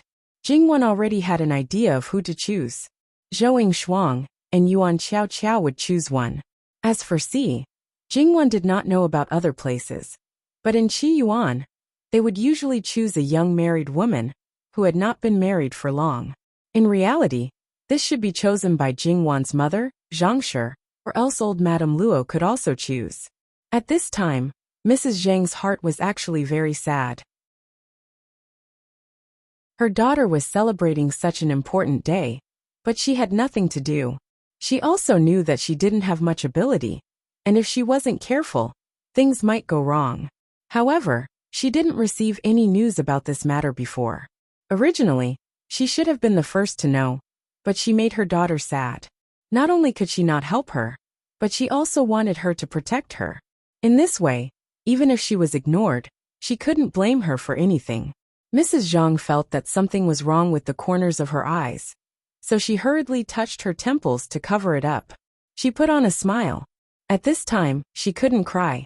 It was okay that she couldn't help her daughter, but she couldn't embarrass her and be a hindrance. Coming of age was indeed very important for a girl. Other people also joined in, and the atmosphere was quite lively. However, several people of the Gu family had a strange light in their eyes. When they were calculating something, they couldn't help but feel scared.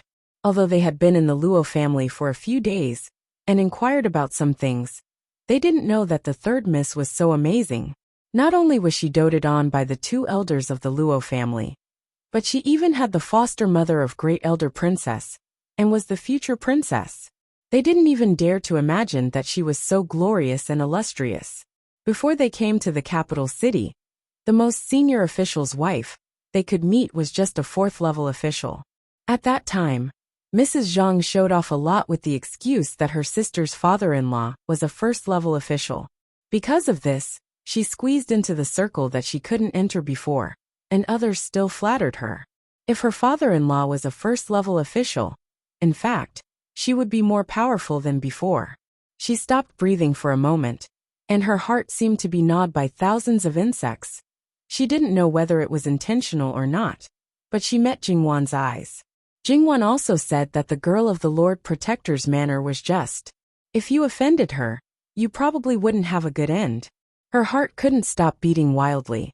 Fortunately, there was still the relationship of relatives. But with such a confusing identity, as long as she leaked something through her fingers, it would be enough.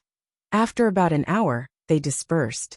As for the other side, Luo Shangshu had left for more than 2 months, so he naturally had a lot to talk with his descendants.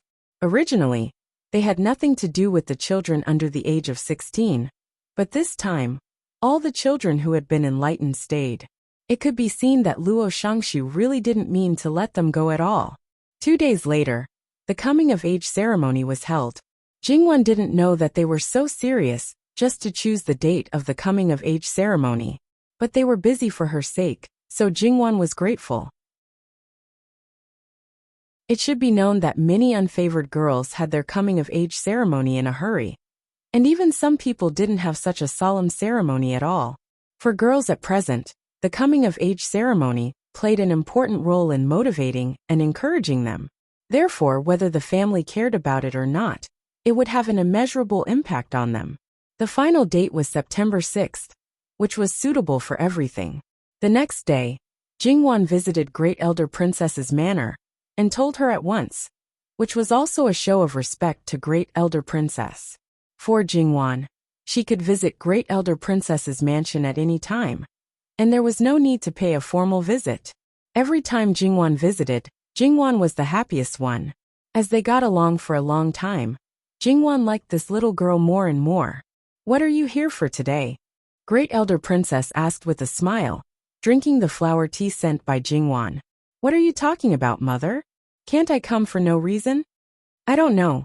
I just met you a day or two before I left the summer palace of Chengda. If there is nothing, you won't come so soon." Great Elder Princess was not complaining, nor did she blame Jingwan. Great Elder Princess's manor was not involved in the affairs of the imperial court, but Luo Peishan had real power. Even though Jingwan was Great Elder Princess's adopted daughter, she couldn't visit often because of this relationship. Otherwise, it would definitely arouse suspicion. which was not good for both families. Well, my family is going to hold the coming-of-age ceremony for me on September 6th, and we want to invite you to be the guest of honor. I wonder if you... Before Jingwan finished her words, Great Elder Princess waved her hand to interrupt her. You are going to hold the coming-of-age ceremony, so of course I will be the guest of honor. Do you want to invite someone else? Great Elder Princess looked at Jingwan, as if she would drive her out if she had such an idea. Of course I thought of you first. Didn't I set the date yesterday and come today? Great Elder Princess gave her a look of, you know what you are doing. She didn't ask her how she could hold the coming-of-age ceremony in advance. Jingwan spent more than half a day in Great Elder Princess's manor. When she left, she agreed to worship the moon with Wang Zhuyao on the Mid-Autumn Festival. In the afternoon, Jingwan went to the Yuan family. They hadn't seen each other for more than 2 months. Yuan Xiaoqiao pounced on Jingwan like a crazy girl and hugged her directly. She really didn't have any manners at all. However, it didn't matter since they were at home. No one would criticize her. But it was enough to show that her legs and feet were completely healed without any sequelae. Jingwan had no choice but to let go of her and go to pay respects to her aunt and Madame Dowager of the Yuan family. No matter what the reason was, the old madam was always kind and amiable towards Jingwan, and seemed to like her a lot. Then she went to Yuan Xiaoqiao's courtyard. When she learned that Jingwan was going to hold the coming-of-age ceremony, and needed a compliment, she directly waved her hand, and gave it to Zhou Shuang. In order to make friends with my grandfather, many people have stepped on the threshold of my family. There are so many people who want to marry me.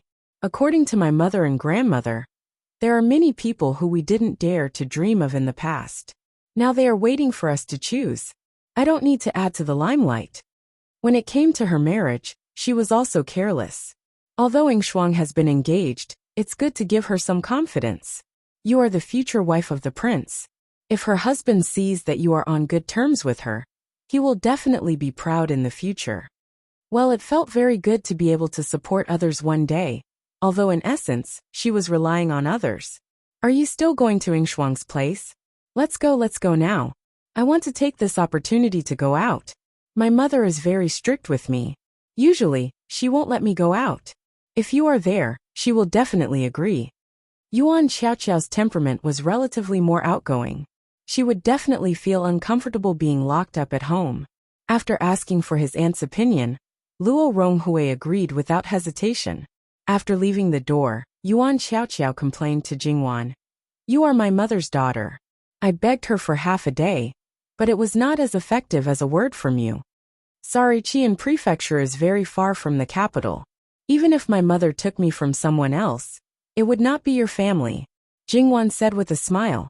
Yuan Xiaoqiao directly rolled her eyes at Jingwan. When they arrived at the Zhou residence, they found that Zhou Shuang was embroidering her dowry. Has the wedding date been set? Before the new year? Jingwan asked. Zhou Shuang had a shy and sweet expression as she nodded. 10th of October. This speed seemed a bit fast. Jingwan thought that they would have to wait until next year. When she understood the purpose of Jingwan's visit, and knew that Yuan Xiaoqiao did not hesitate to let her have him, she was grateful and naturally agreed.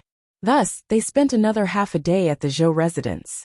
2 days later, it was the 15th of August, the Mid-Autumn Festival. Lu Qingdi gave another long holiday. Other than those who had to stay in their positions, everyone else went home. He also said that there would only be a family banquet in the palace tonight. The officials would quickly go back to their own homes to reunite. The reunion banquet was held in the courtyard. When there was still more than 2 hours before nightfall, all kinds of lanterns were hung up. They were tied to bamboo poles with ropes, erected high on the roof eaves or balconies, or built into various shapes with small lanterns. The trees in the courtyard and the rockery were also decorated. https://www.bicken.com/11/11807/6653277. HTML. Please click here to report an error. Registration is not required. We will deal with it as soon as possible. After reporting, please wait patiently and refresh the page. Please remember the domain name of this book, www.bikin.com. Biku Pavilion mobile reading website mbikin.com.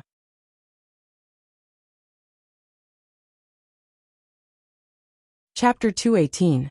The so-called tile tower lantern was a tall hollow tower made of bricks and tiles. Firewood was added to the fire, and it was lit after the moon worship. The moon worship this time was naturally different from the moon worship at home. The scene was very grand, and the venue was set in the square in front of Wandanghua. Wandanghua was the main building in the capital that hosted large-scale gatherings. It was 3 stories high, and there were a total of 9,999 lanterns inside and outside the building. However, all the lanterns were lit only 2 or 3 times a year. There was still some distance to Wandanghua. Everyone got off the carriage and prepared to walk. Tonight, there was no need for servants to carry lanterns to lead the way. The place they were at was already brightly lit. The lanterns came from all directions, and the small shadows gathered at their feet. Jingwan was amazed by such a scene. Xi'an Prefecture also celebrated the festival, but it was still not as grand as this. It was only the Mid-Autumn Festival. She wondered how grand the Lantern Festival would be. A few older brothers went out as escorts. Speaking of which, the eldest sister-in-law, little Wang Shi, would only be out of confinement tomorrow. This was extremely fortunate. If the child was born a day earlier, it would be the Mid-Autumn Festival on July 15th. That would be terrible. It would be another kind of ghost child. In fact, when they went out, Jingwan wanted to let her eldest cousin brother and third brother stay at home to accompany her wife. However, the elders did not agree. Jingwan did not know what little Wang Shi was thinking. On the other hand, Sun Yijia was purely chasing Luo Jinghua out. She was fine at home with a large group of people accompanying her. It did not matter whether she was there or not. However, it was different when her younger brothers and sisters went out. They were not few in number. So how could there not be a few older brothers following them? Moreover, the few people from the Gu family also shamelessly followed them. However, Jingwan ignored them. That Miss Lian, still wanted to be Luo Jinghua's concubine. Although Jingwan blocked her path rudely, when the girl saw her cousin, Luo Jinghua, although she did not say anything, she still looked like she was about to cry. Her expression was gloomy, as if she was looking at a heartless man in the carriage. Luo Jinghua met them 2 or 3 times. They had goosebumps all over their bodies, and took a detour when they saw him. The brother and sister pair ignored them, so the other brothers and sisters of the Luo family naturally treated them as invisible people. Luo Jinghua walked beside Jingwan and told her about the various festivals in Beijing. Naturally, he was able to bring out a lot of interesting things. Jingwan was very happy to hear this. Originally, Jingwan was already engaged, so her protector should be a certain someone. It should be known that tonight was a good time to openly date. Unfortunately, the emperor had set up a family banquet. Even if he wanted to come out and compensate Jingwan, it was definitely not now. If Emperor Li Qingdi had a stroke and did not let her go, and wanted to hold a small lantern festival in the palace, he would probably come out even earlier. According to a certain someone's character, if he wanted to use those boring things to trap him, it was better to wash up and sleep. It was easier to come out in dreams. Although there were a lot of people, because there were guards around the courtyard, the journey was very easy. There would definitely not be a crowded situation. Those commoners would also not come here. After all, this was a place where high officials and nobles parked their cars. If they squeezed in for no reason, they might be accused of having bad intentions. How wrong would that be? If they had nothing to do, they would generally not come here. This was also the first time Jingwan saw the 10,000 lanterns tower. At this moment, the lanterns inside and outside the tower were all lit up. It was brightly lit and looked like a big shining treasure. If one looked at it from afar, the effect would probably be even more realistic. At this moment, the incense table had already been set up, and all the tributes were also on the table. Several towers had also been built around it. Not only were they hollow, but in order to conform to the meaning of unity, the towers were also left with round holes. It looked very artistic and beautiful. It was much more troublesome than making square holes. Jingwan only knew from her third brother's explanation that if one stood on the central axis of the lanterns and saw the moon hanging over the top of the lanterns, the moon worship would begin. Jingwan stood over to take a look and estimated that there was not much time left. I wonder which madam is in charge of the moon worship this year? It's the wife of the left assistant minister of the Ministry of Revenue. Jingwan listened from the side. She also knew from her third brother that there would be a different person in charge of the moon worship every year. The left assistant minister of the Ministry of Revenue was noble consort Sue's biological brother. The person in charge of the moon worship tonight was her sister-in-law. The left and right assistant ministers of the Ministry of Revenue were not on the same page. However, if the current Minister of Revenue stepped down, this position would most likely fall into the left assistant minister's hands. Prince Rui and the others had always been plotting. Perhaps it would happen in the next 1 or 2 years. Jingwan thought for a moment. It seemed that her father's name was in the Ministry of Revenue. Elder sister, elder sister. Just as Jingwan was a little distracted, Yu Yao rushed up from behind and hugged her. Jingwan pulled her and turned around. Yu Yao, you're here? Just you alone? Other than father and mother, everyone else in the family came out. I didn't want to stay with them, so I directly came here. Yu Yao said. Jingwan glanced at the group of servant girls and matrons who were closely following her. She was not worried that anything would happen to her. Although Yu Yao had spent more time with Jingwan, the age gap between the two of them was quite large. When there were children of the same age, Yu Yao was more likely to play with them. This allowed Yu Yao to get to know her 2 younger cousins. The 2 young ladies quickly chattered together. Not long after, Yuan Xiaoqiao and Zhou Shuang appeared together. There were also many other people who knew each other. They greeted each other. As time passed, more and more people gathered. Jingwan guessed that this place, and this time should be the most crowded place and time tonight. A beautiful middle-aged woman arrived. The moon worship was about to officially begin. The seats in the middle were all empty. The servants and men of each family all retreated. Although the moon worship was entirely voluntary, and there were no rules about who should stand where, there were unspoken rules everywhere. Those with lower backgrounds would consciously move back a little, and those girls from commoner families could only stand at the periphery. Jingwan directly led Yu Yao to the front. At this time, there was no need to be modest. Jingwan's aunt's younger sister-in-law subconsciously followed Jingwan. However, she was stopped by someone. Miss Gu, that's not a place for you to go. It's okay if you don't know the rules, but don't implicate the Luo family and make others say that they don't know the rules. The girl's eyes immediately turned red. However, she was not as innocent as the other mother and daughter. She did not really cry. However, the shame in her heart made her feel as if her internal organs were on fire. She kept feeling that the people around her were looking at her and pointing at her. This made her feel ashamed and angry. She was so ashamed that she did not dare to raise her head.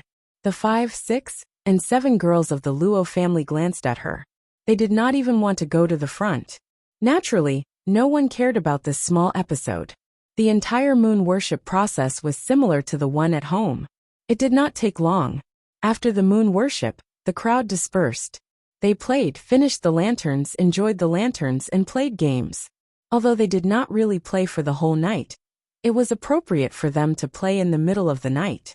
Yu Yao and the 2 girls of the Luo family, who were slightly older than her, got along well. They wanted to meet up and play together. Yu Yao had enough people, and the Luo family could also spare some people. Therefore, there was no need to worry about their safety. They only needed to arrange a time and place to go home, and let them go. Yuan Xiaoqiao excitedly pulled Jingwan and Zhou Shuang to play with the water lanterns.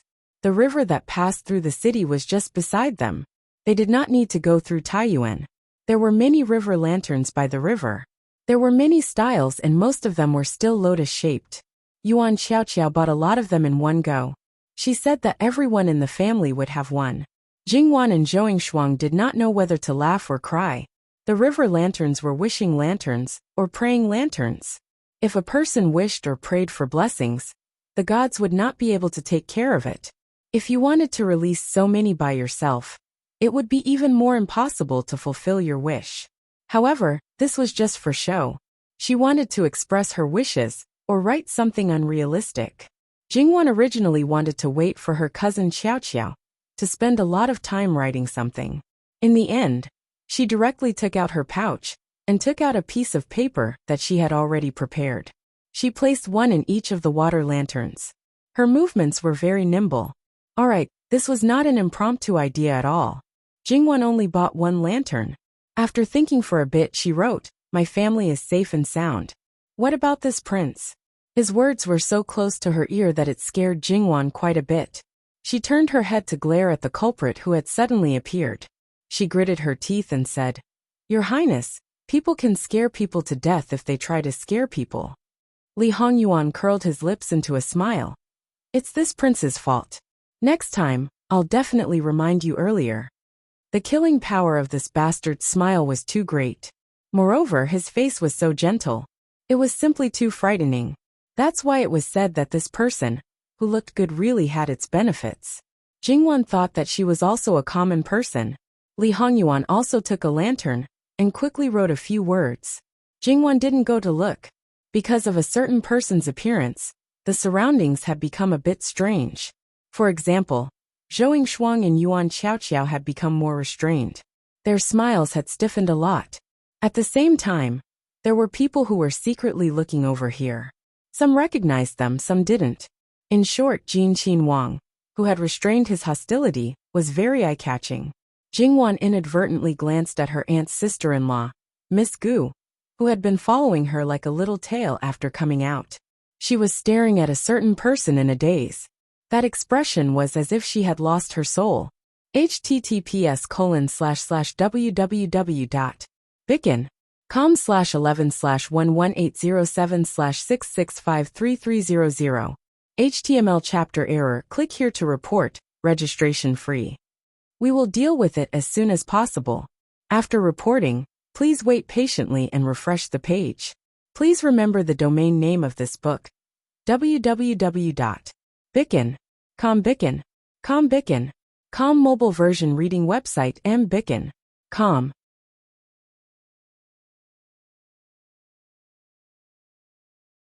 Chapter 219. The scourge didn't have the slightest self-awareness of being a scourge. Other people's gazes would never affect him. Those who had the courage to come up to him were definitely not afraid of death. Thus, there was no need to be polite to this kind of person. Li Hongyuan gave his lotus lantern to Jingwon. "I'll play what you wrote. You wrote everything about yourself, right?" Jingwon didn't reach out her hand. She just looked at him quietly. Li Hongyuan seemed to understand the meaning in her eyes. He nodded shamelessly. Wanwan doesn't have this prince in her heart. This prince can only let others know that you have this prince in your heart, and only this prince. Jingwon was extremely speechless. Even if this young lady fell in love with you in the future, you definitely wouldn't be the only one in my heart, let alone now.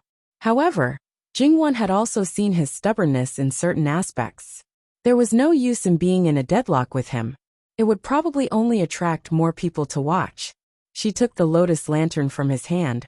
Why did Prince come out at this time? After asking, Jingwon realized that she had made a stupid mistake. Prince, just pretend this subject didn't ask. A certain person originally wanted to say, "Does Wanwan really want to know?" His wife was so enthusiastic that he couldn't refuse. Alas, what a pity. How could he take back what he had said? However, Wanwan's skin was thin.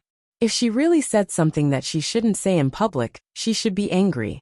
Let's go play the lantern. Jingwon glanced at her two good friends beside her. This young lady wasn't the kind of person who would abandon her best friends for a man. Li Hongyuan just followed her gaze and glanced. The two girls who were originally a little fascinated by the man suddenly felt their scalps go numb. It was likely that all the hair on their bodies stood up. This man really wouldn't become a good person. If they were charmed by him, they would die without a burial place. One told them to stay, the other told them to scram. Speaking of which, as good sisters, they naturally thought of each other in everything. So, they squatted down and quickly scram. Jingwon glanced at the water lantern left behind by her cousin. She was really too disloyal. Why did she have to be that kind of person? So she was indeed a scourge. It was fine if she was a scourge, but she was also a scourge. Jingwan carries 2 water lanterns to the riverside and steps on the stone stairs to the bottom.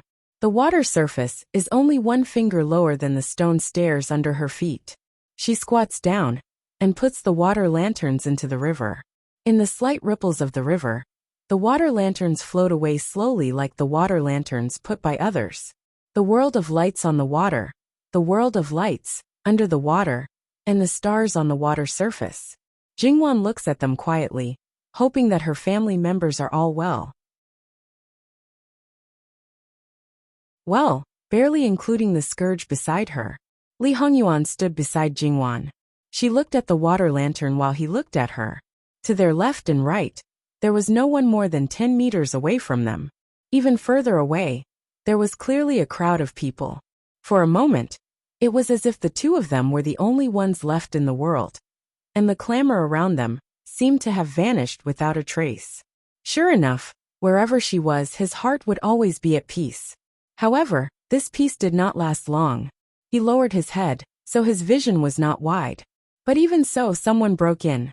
2 steps away from Jingwan, he squatted down in what he thought was a graceful manner and placed the water lantern on the table. Then, he clasped his hands together, as if he was praying sincerely.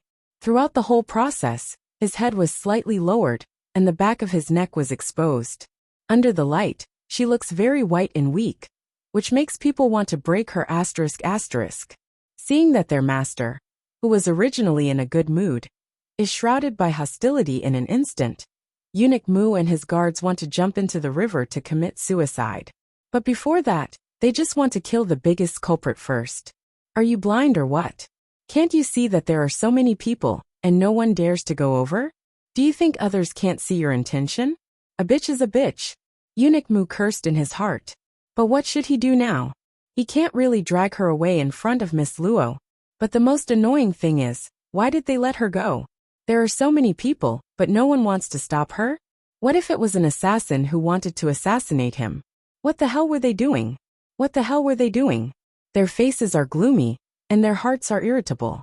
After praying, Miss Gu turned around and looked at Jingwan, revealing a gentle smile. Jingwan. Jingwan wants to roll her eyes. Miss, if you want to look at the person next to you, just look at him. If you want to know him or hook up with him, just go to him. You want to look at him, but can't bear to look at him. To be honest, you are really not good looking. Li Hongyuan reached out and pulled Jingwan up. Let's go. He doesn't want to be ruined by irrelevant people now. Jingwan nodded. If it was Yuan Xiaoqiao, Zhou Shuang and the others, Jingwan would be happy to leave this man aside. But now, she would rather stay with this living king of hell. Miss Gu, who had been completely ignored, was furious and unwilling to give up. She already knew that this man was most likely Luo Jingwan's fiancé. He had a distinguished status, power and money. He was also very good-looking. He was simply her ideal husband. Even if he was someone else's fiancé, even if she could never become his official wife, she still did not want to give up just like that. She gritted her teeth and followed. But as the saying goes, dreams are plentiful, but reality is cruel. The guards, who have been tortured by their master's horrible eyes, said that if they let her get close, it will not be as simple as being punished when they go back. Eunuch Mu grabbed Miss Gu's arm tightly. His eyes really want to eat her alive. In fact, no one who follows a master like Li Hongyuan is pure. Even if Eunuch Mu has not been exposed to particularly bloody things, his bones have long been dyed black. Let go of me. Do you know who I am? Let me tell you. Eunuch Mu covered her mouth with his hand. Miss Luo has not gone far with his master. If she is alarmed, he will be in serious trouble. Throw her into the river. It's enough to keep her alive. Miss Gu widened her eyes in disbelief. Her mouth was moaning, but she couldn't break free at all. The guard next to her was not polite at all. He tore a piece of her dress and stuffed it into her mouth. She wanted to take the thing out of her mouth with her hands, but her hands were immediately broken.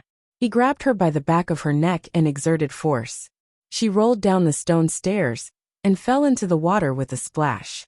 She struggled in the water, but her hands were broken, so she couldn't climb up. After struggling for a long time, she found that the water was not deep, only up to her waist. However, her feet were crooked, and she almost stepped on air.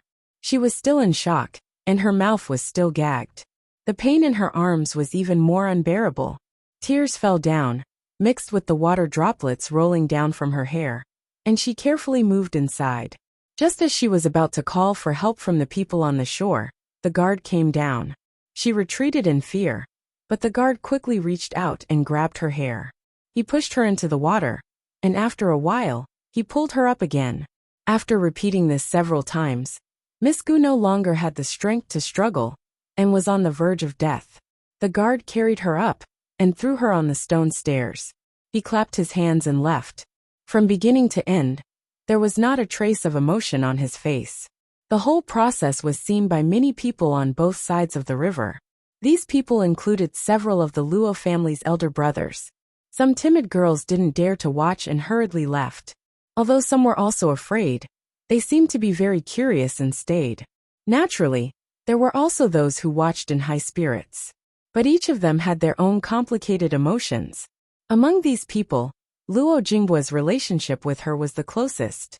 But at this moment his face was expressionless. Don't talk about sympathy or pity. His eyes were simply looking at a dead object. His younger sister didn't want a third person to come between them, so she should be the same. He naturally didn't have any good feelings towards these people who tried to get close to his future brother-in-law. Jingbua, let someone send her back. After all, she came from our family. If we let her die here, even if it was done by Jin Qinhuang's people, it will not be good for our family's reputation. Luo Jingde whispered. Luo Jingbua nodded his head indifferently. However, her entire body was drenched and she was half dead. She couldn't ask the servants to carry her back. That way, not only would her reputation be ruined, the Luo family would also be criticized by others. If that Miss Gu was Jingwan's tail, then her niece Gu Lian was Luo Jingbua's tail. Luo Jingbua tilted his head and saw Gu Lian's pale face. Her tears were like broken beads, completely uncontrollable. Seeing Luo Jingbua looking over, she seemed to have found her backbone. Biaoga.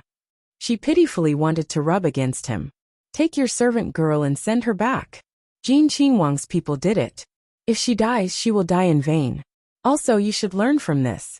If you think about something you shouldn't think about, you will probably end up the same. Luo Jingbua clearly warned. Gu Lianer might be a weak person, but she wasn't completely unable to understand human language. Her face was pale, and she didn't dare to take a step closer. Luo Jingbua didn't care about her anymore. My younger brothers and sisters have run away. Let's go take a look. Luo Jingda and Luo Jingming nodded. Although they met every year, it was different every year. They were big men. It was enough to have their own manservants by their side. Watching them leave, Gu Lianer bit her lip and looked at her aunt who was motionless on the stone stairs. She also wanted to ignore her, but she couldn't. Was she already dead? She didn't dare to be sure. Xinli was very scared. She glanced at the servant girl who was at a loss. Why don't you go down and see your daughter? Obviously, she was also scared to death, but the servant girl had to go. Trembling, she went down and reached out her trembling hand. She found that she was still breathing. It seemed that she had just fainted. She couldn't help but cry with joy. Still alive. Of course she was still alive. Since she said to leave her with one breath, she naturally wouldn't kill her. In any case, she was still a relative of Luo Sangunyang. It wasn't good to kill her. However, this lesson was enough. If there was a next time, there wouldn't be another chance. Gu Lianer called her own servant girl to help. They helped her up and let the servant girl carry her. Step by step, they walked towards the place where the carriage was parked. Seeing the situation, those who didn't know were surprised. Did she fall into the river? Those who knew sneered. Jin Qinhuang's people held her down in the river, gagged her mouth and broke her hand. Jin Qinhuang took Luo Sangunyang to light the river lanterns. The two girls who were close to Luo Sangunyang all avoided them. She didn't even look at her own virtue. You didn't see her appearance at that time. It was simply too scary. Perhaps she thought that her beauty was unparalleled. Any man would be attracted. It's hard to say. They all say that Jin Qinhuang is walking the road of beauty and bones. That's not a joke. Jin Qinhuang was fond of beauty, but he had always been the one to choose. Those who threw themselves at him all didn't have a good ending. The bystanders looked at each other in dismay. They looked at the unconscious Miss Gu with pity, but more disdain. When the crowd had mostly dispersed, Yuan Xiaoqiao and Zhou Shuang reappeared by the river. They had seen the situation just now. At this moment, they looked at each other and didn't know what to say. After a moment of silence, Yuan Xiaoqiao suddenly laughed. Shuang, it's quiet here. Let's hurry and light the lanterns. Otherwise there will be more people. She excitedly went to pick up a few river lanterns and called for the servant girl to help. At the place where Jingwan had placed the river lanterns, the place where Miss Gu had almost lost her life, Yuan Xiaoqiao put down the river lanterns one by one. She seemed to dislike them for moving too slowly, and even used her hands to paddle the water. As for the river lantern hawkers who had never seen such a scene before, they were almost scared silly. They could only slow down on their own. As for the people who didn't know the situation, they were puzzled when they saw that there was a lot of space. However, because Yuan Xiaoqiao and Zhou Shuang were there, they didn't think much of it. They bought the river lanterns and went down. Jingwan strolled around beside Li Hongyuan. She looked around and felt the rich festive atmosphere. This was something that would never have happened in her previous life. Therefore, after so many years, Jingwan's love for the various festivals had never weakened. Moreover, the capital was very different from Qian Prefecture. The pavilion corridor built by the river had 9 bends and 18 bends. Lanterns of flowers, birds, fish, and insects were hung. Of course, there were also very square lanterns. The white paper was also painted with exquisite paintings. There were countless small games. Listening to the waves of cheers and applause, it was a lively and prosperous scene that belonged to this era. Do you want it? Li Hongyuan's voice softly sounded in her ear. Jingwan subconsciously rubbed her ear. She turned her head to look at him, then shifted her gaze to the high platform full of lanterns. The lanterns were obtained after 3 rounds. The final prize was hung in the middle of the platform. It was a colored glass lantern. It didn't have an ordinary appearance. It was a person standing on auspicious clouds and holding a jade rabbit. Although it was only half the height of a person, it was vivid and lifelike. Because of the light inside the lantern, it didn't appear frivolous. Instead, it seemed to have the aura of an immortal. This kind of craftsmanship was amazing. It was no wonder that there were so many people around. However, it seemed that there weren't many people who made it to the second round. Wan, if you want it, I can take it. Jingwan tilted her head. Troublesome, don't get so close to speak. Speaking with a normal tone was already breaking the rules. What was he trying to do by lowering his voice? Take it. How does Prince plan to take it? Forcefully take it. If I forcefully take it and give it to you, won't people criticize you? If they scold Ben Wang, it doesn't matter. It was said that Jin Qinhuang had nothing good in his face. This knowledge was naturally included. However, Jingwan dared to conclude that it wasn't the case. Since he said it out loud, he would definitely be able to use conventional means to get it. If he really did that, the things that he deliberately concealed would be exposed. She shook her head. I just think it's very pretty. I don't want it. Li Hongyuan seemed to have seen through her thoughts. It doesn't matter. So what if something was exposed? I really don't want it, Jingwan said. Her eyes turned, and then she suddenly lowered her voice. Could it be that Prince wants me to face a beauty day and night? There was a smile in her eyes, and there was a bit of ridicule. Li Hongyuan's face immediately darkened. Jingwan covered her mouth and laughed very happily. To be able to make her laugh so happily, Li Hongyuan's expression eased, and he reached out to touch her face. When Jingwan saw this, she immediately took a step back. Tonight, even if a man and woman walked together, there wouldn't be any gossip. But if they were too intimate, it definitely wouldn't do. Prince, let's go. Saying this, she took a few steps back with a smile on her face. Then she turned around and leisurely walked forward. When they walked far away, a person came out from behind the lampstand next to them. It was Sun Yilin. He didn't call his friends, and he wasn't with his brothers at home. There was only a manservant by his side. The manservant looked at him with some apprehension. He knew how deep his young master's feelings for Luo San Miss were. That kind of scene just now, for him, was like stabbing a knife into his heart. The smile on his face was getting less and less. Many times, to be silent from morning to night, it was impossible to say that he wasn't worried. Sun Yilin knew that he might meet Jingwan tonight. He also knew that Prince Jin might be with her, but he still came. He didn't go to the 10,000 Lanterns Tower during the moon worship. He wanted to try if he had that fate with her. After all, this neighborhood wasn't small. Even if he deliberately looked for her, he might not be able to find her. Facts proved that this fate still existed. Ignoring the pain from his heart, Sun Yilin turned his gaze to the lamp. After a moment he walked over. Sun Yilin's appearance caused even louder cheers. Everyone had great expectations for him. In fact, Sun Yilin really didn't let them down. When it came to words, he had never lost. Others worked hard but couldn't even pass half of the first level. But he didn't stop to rest and passed 3 levels in a row. He often blurted it out without even thinking. Finally, holding the beauty lantern, he finally revealed his first smile tonight, causing many women in the boudoir to blush and their hearts to beat. In recent months there had been no news of him. When they met again, he seemed to be even more attractive. Such a person, they didn't know what kind of woman could be worthy of him. However, Duchess Ding didn't seem to be a good mother-in-law. Sun Yilin left the high platform, gave the beauty lantern to the servant, and walked in the opposite direction from Jingwan. "Young master, will you send this lantern to the Luo family tomorrow? Keep it. Whatever my little sister needs, she has her husband." The servant silently shut up. Jingwan stepped onto the stone bridge and looked at the lake not far away. Countless water lanterns passed under the bridge, and all of them converged into the lake. It was as if the lake had merged with the stars in the sky. It was too beautiful to behold. "Is this lake formed naturally?" Jingwan asked curiously. "No, it was dug by the great ancestor," Jingwan praised in her heart. Although the great ancestor was from a humble background, he was also very sentimental.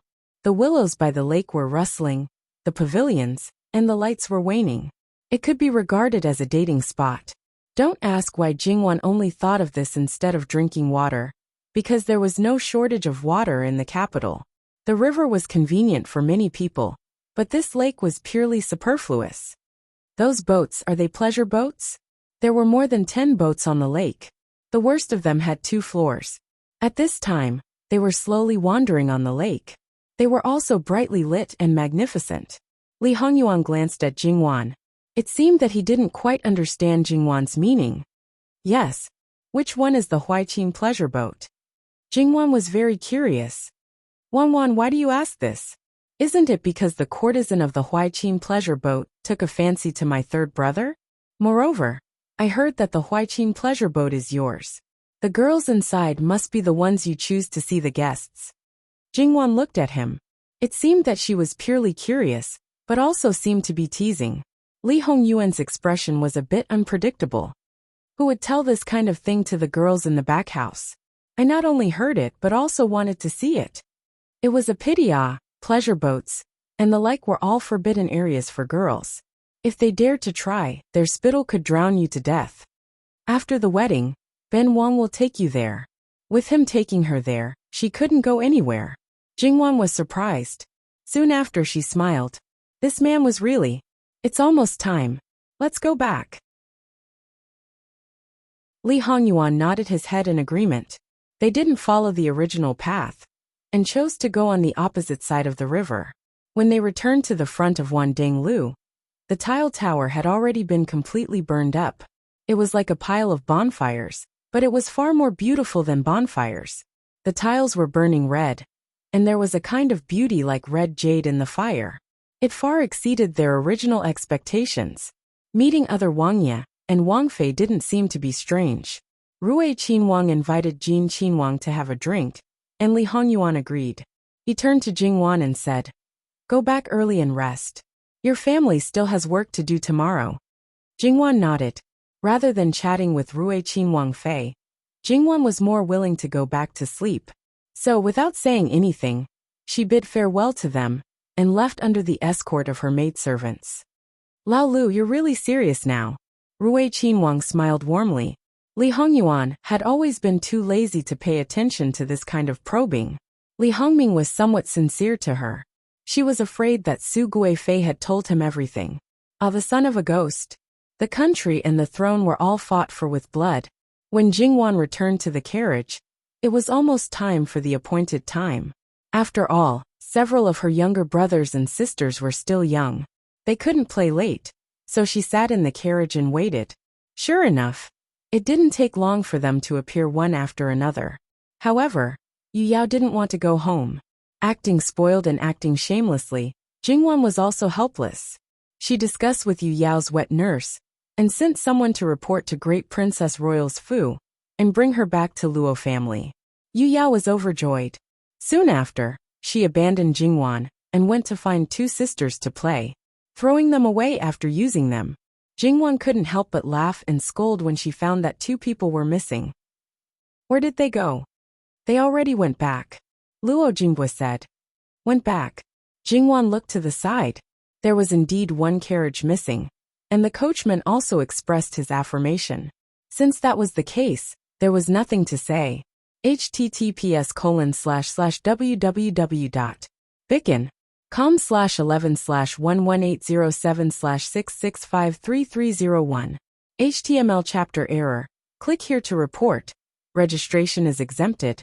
We will deal with it as soon as possible. After reporting, please wait patiently and refresh the page. Please remember the domain name of this book, www.bicken.com. Bikago mobile reading website, bicken.com.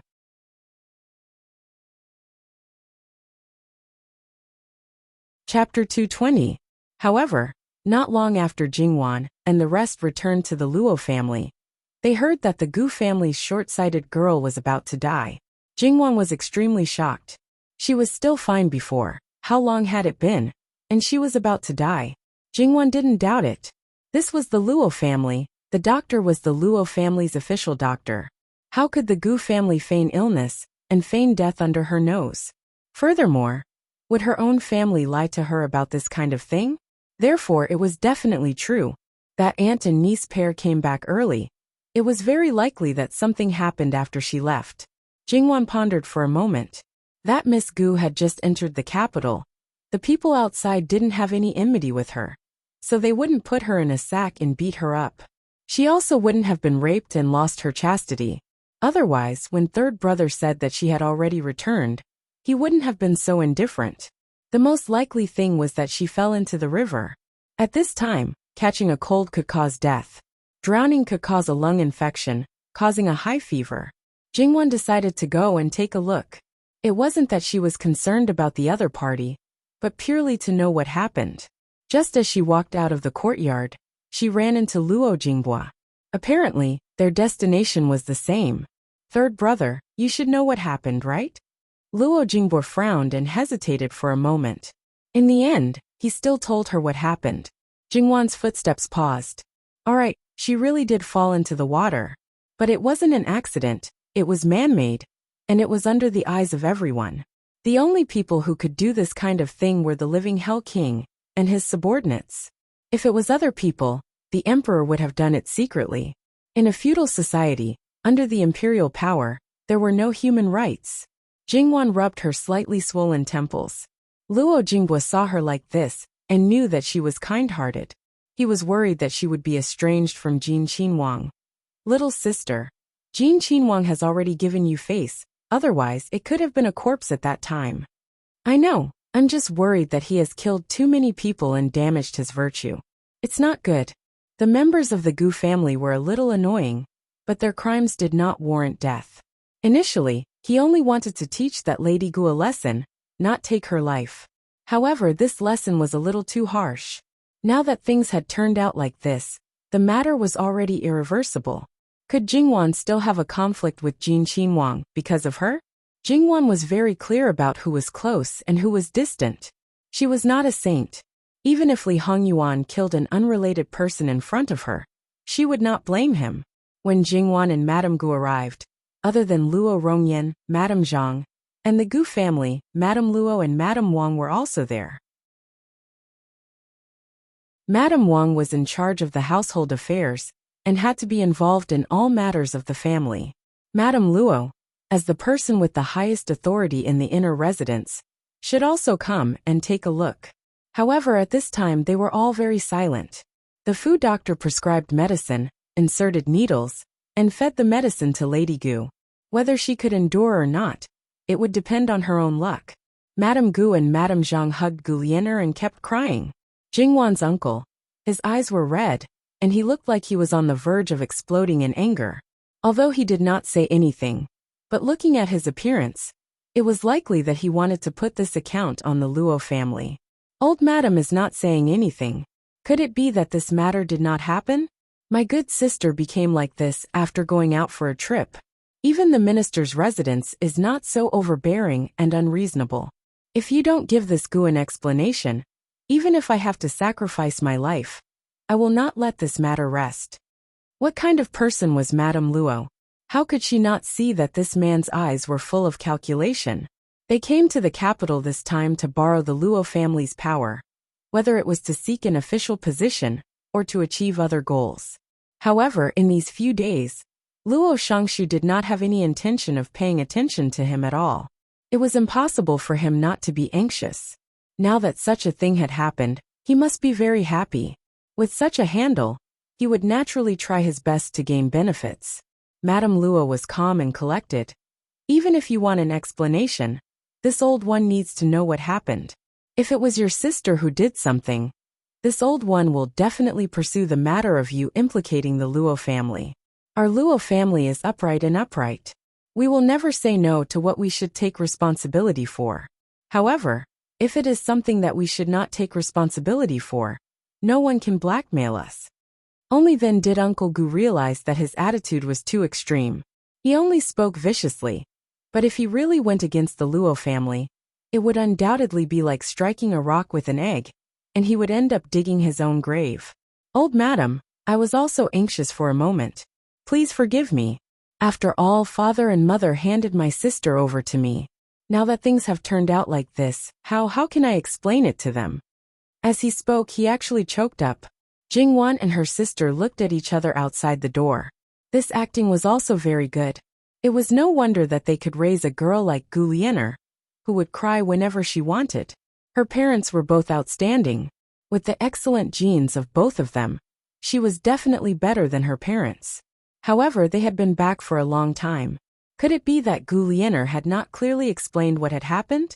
Madame Luo was indifferent. What kind of situation had she not seen before? How could she be deceived by such a small trick? Since your daughter and the servant girl were shocked and incoherent, and the other children of your family did not know anything, there might be someone among the children of the Luo family who knows. I believe that they would not be like your daughter and the others, who could not take the slightest shock. Call them over now and ask them.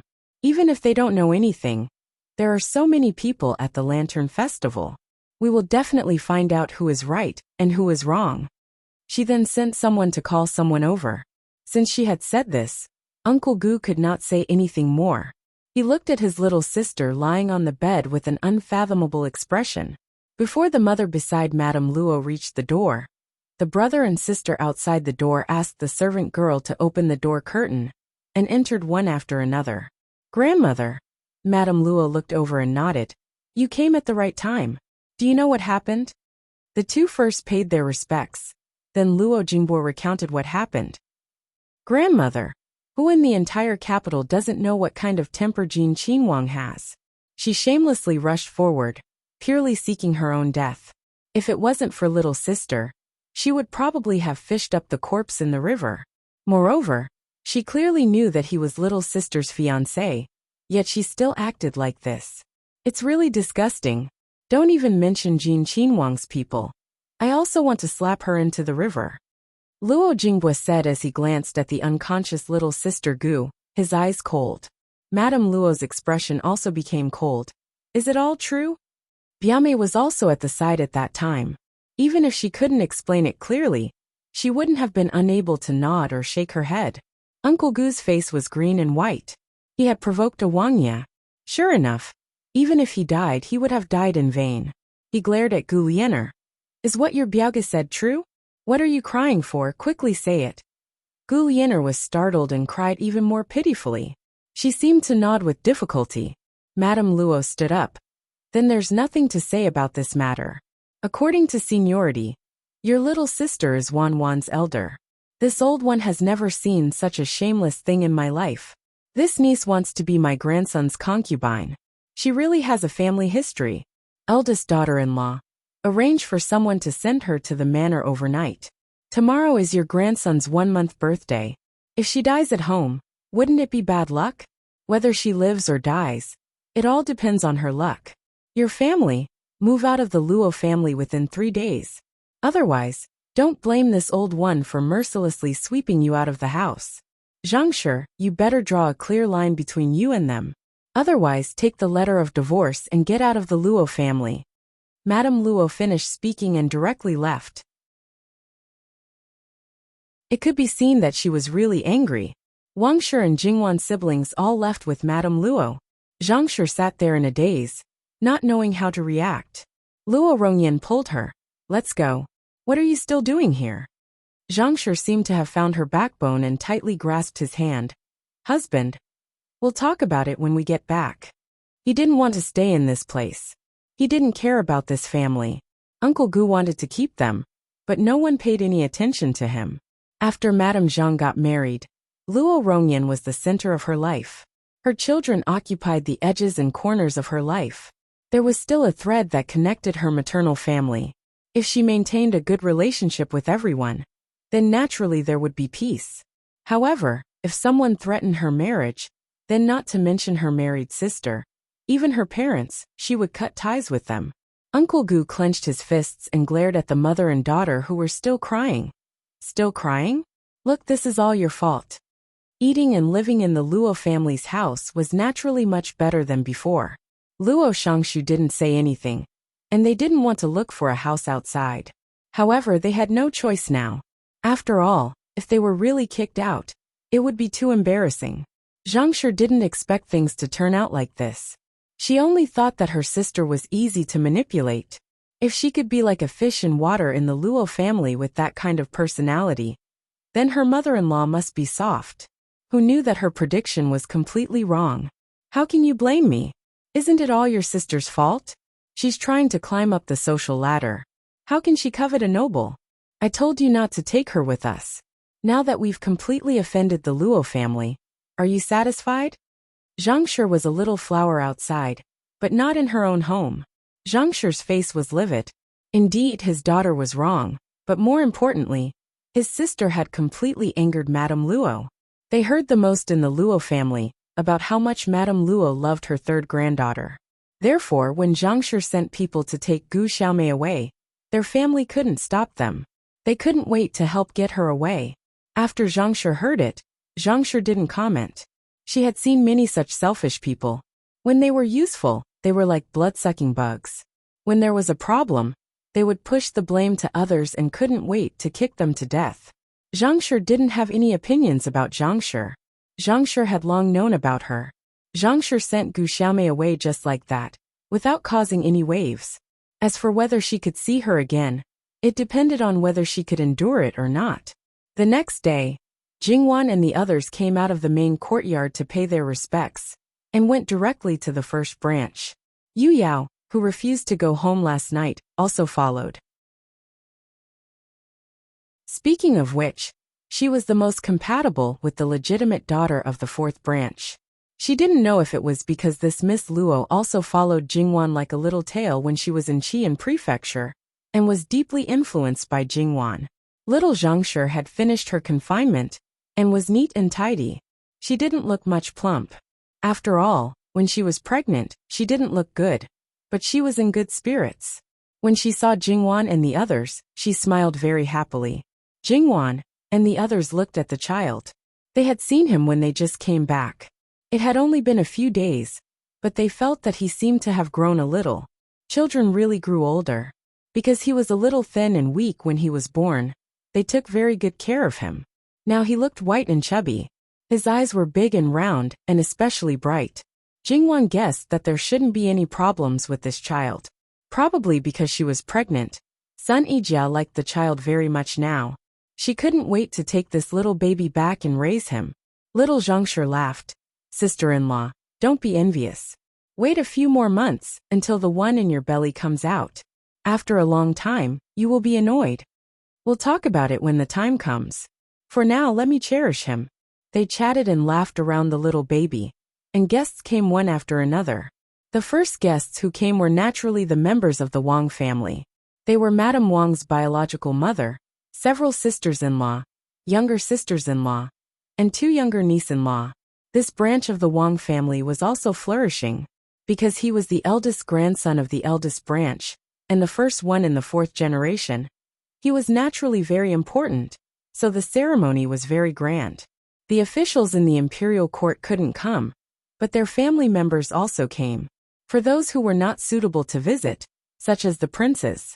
As for Luo Jingbo's wedding, because Li Hongyuan took the lead, others followed.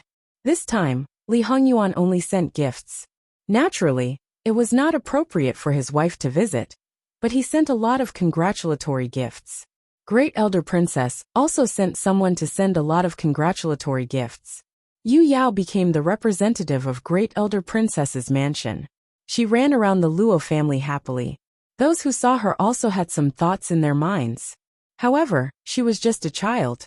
Perhaps it only represented that the 2 families had a nominal relationship, but they didn't have any deeper contact. https://www.bicken.com/11/11807/66533303. HTML. Please click here to report. Registration is not required. We will deal with it as soon as possible. After reporting, please wait patiently and refresh the page. Please remember the domain name of this book: www.bicken.com. Bicken.com mobile edition website, mbicken.com.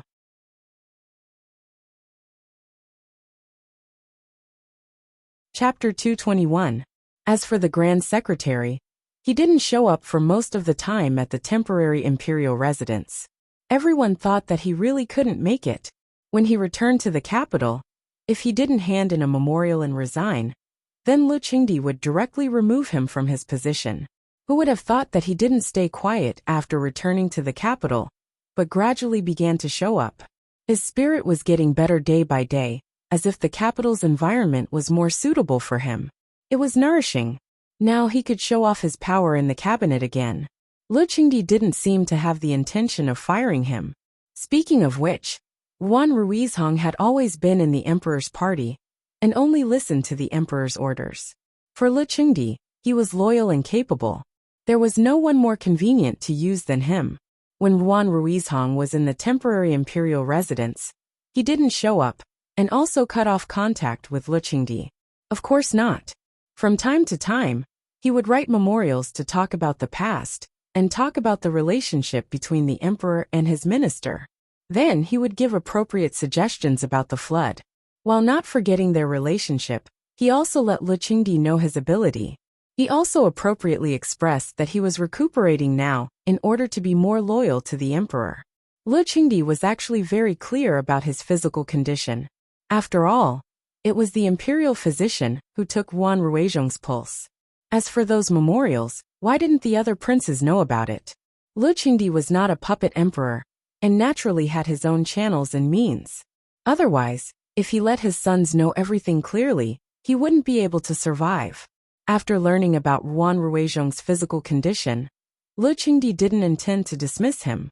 Even if he wanted to deceive himself and tell himself that his sons were harmonious, he knew very well that they were suppressing each other on the surface because of political differences. Not to mention that there must be an undercurrent, or even a bloody storm in the place where he couldn't see. In such a situation, changing the Grand Secretary of the Cabinet would definitely be a fierce battle. The person who sat on the throne in the end might not be to his liking. In this case, why bother to change? Anyway, he didn't take the matter of the Yuan family seriously, and no one took it seriously.